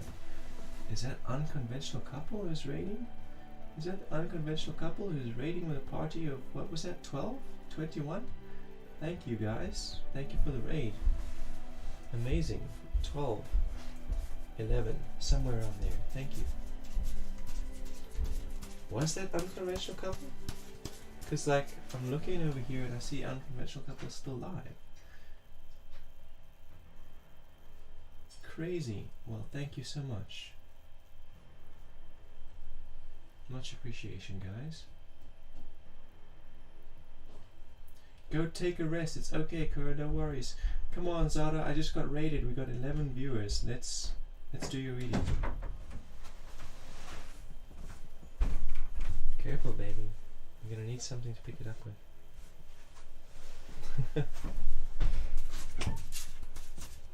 Let me do your reading. I'm gonna put your cards down and I'll do your reading.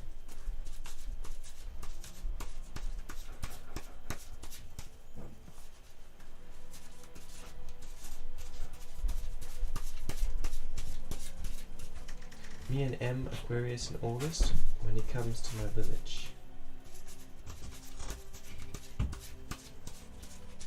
Aquarius in August when he comes to my village. You're basically asking, will he contact you? Will he come and contact you? Will he come and see you? Will he reconnect with you? After all this time of being away. Okay, let's see.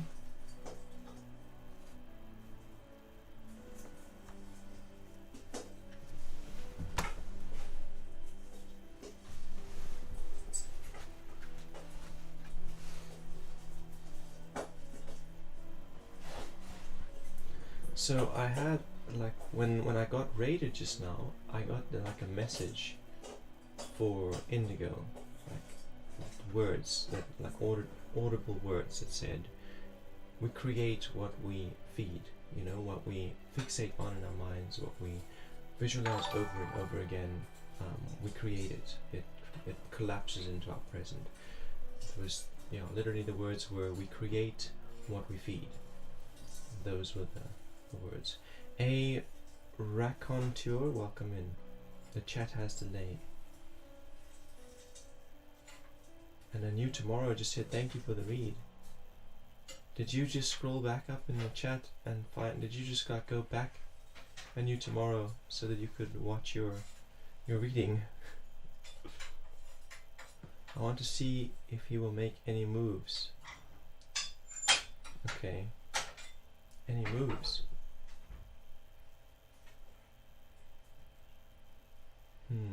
And it's nice to meet you too. Thank you for the follow. Welcome in. Raconteur. Okay, so is M the Aquarius going to make any moves? Gonna make a move on Zara? Pendulum's answering no. Pendulum swinging side to side. Ooh, I understand like manifestations. Yes, like quantum physics.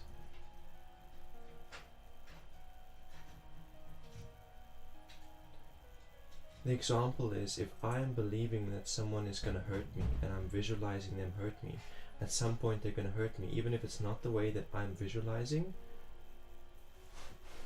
they're still going to end up doing something that hurts me because I've been manifesting that reality.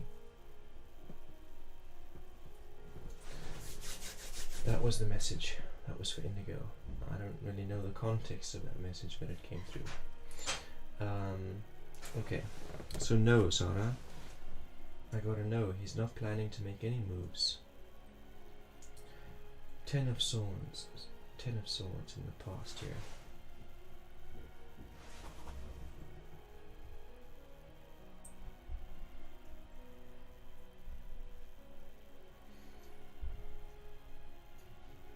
this is basically saying that it's come full circle. Like the kind of relationship that you had was very intellectual and digital, and it's come full circle. It's come to a close.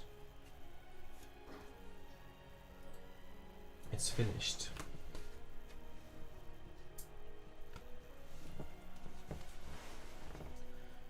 Queen of Wands is in the present.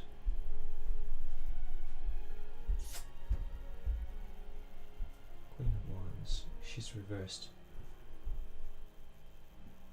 In this card, it says to you that you're in like you've come so far in life. You've grown so much since you were a young teenager like me, like love-struck teenager. You've come so far. You've learned so much. You've matured so much. If you go out now and look for a healthy, long-term, long-standing relationship, you will find it. And the only person who is doubting that reality is you. The only person who is uncertain or feeling like you can't, or it's not in the cards for you to have that, you know, that intimacy that you long for. The only person who's doubting that is you. You have matured so much, and you know, if you go out, if you meet someone and you invest into that relationship and you put, you know, with all of your experience and understanding and your ability to like separate red flags from green flags, you will find the right person and the intimacy that you're looking for. It is coming to you.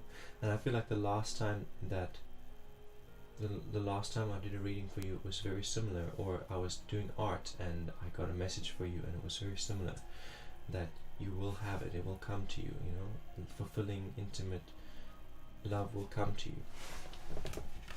It'll come to you accidentally, it'll just appear. Two of Swords is in the future here. It's also reversed.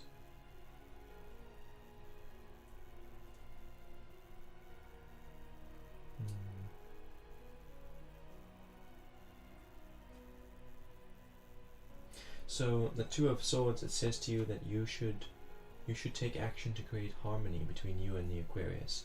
Just because you guys are no longer in a relationship doesn't mean you have to feel resentful or bitter towards him, or, you know, hold any kind of grudge. This is talking about peace and harmony of thought and mind towards him. The card is in reverse, so it's like saying that if you cling on to any kind of resentments, or if you can't establish that peace in yourself, if you can't come to terms with this reality of him not making moves towards you, not coming to visit you, if you can't like reconcile that, it's going to continually impact your future relationships.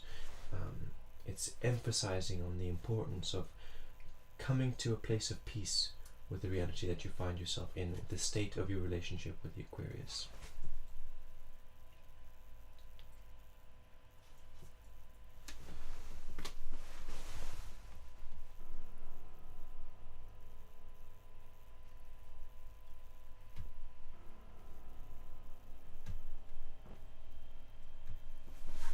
And yeah,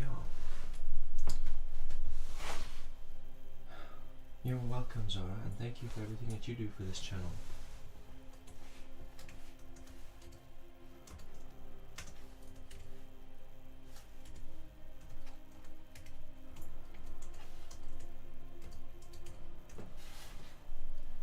Gonna drop you off with Kitsune.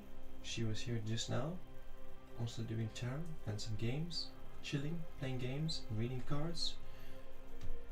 Go see what she's up to.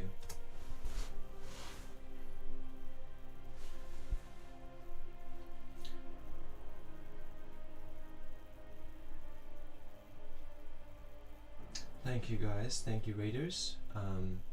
Yeah, you guys call me at the end of the stream, so I'll see you again soon. Thank you for following.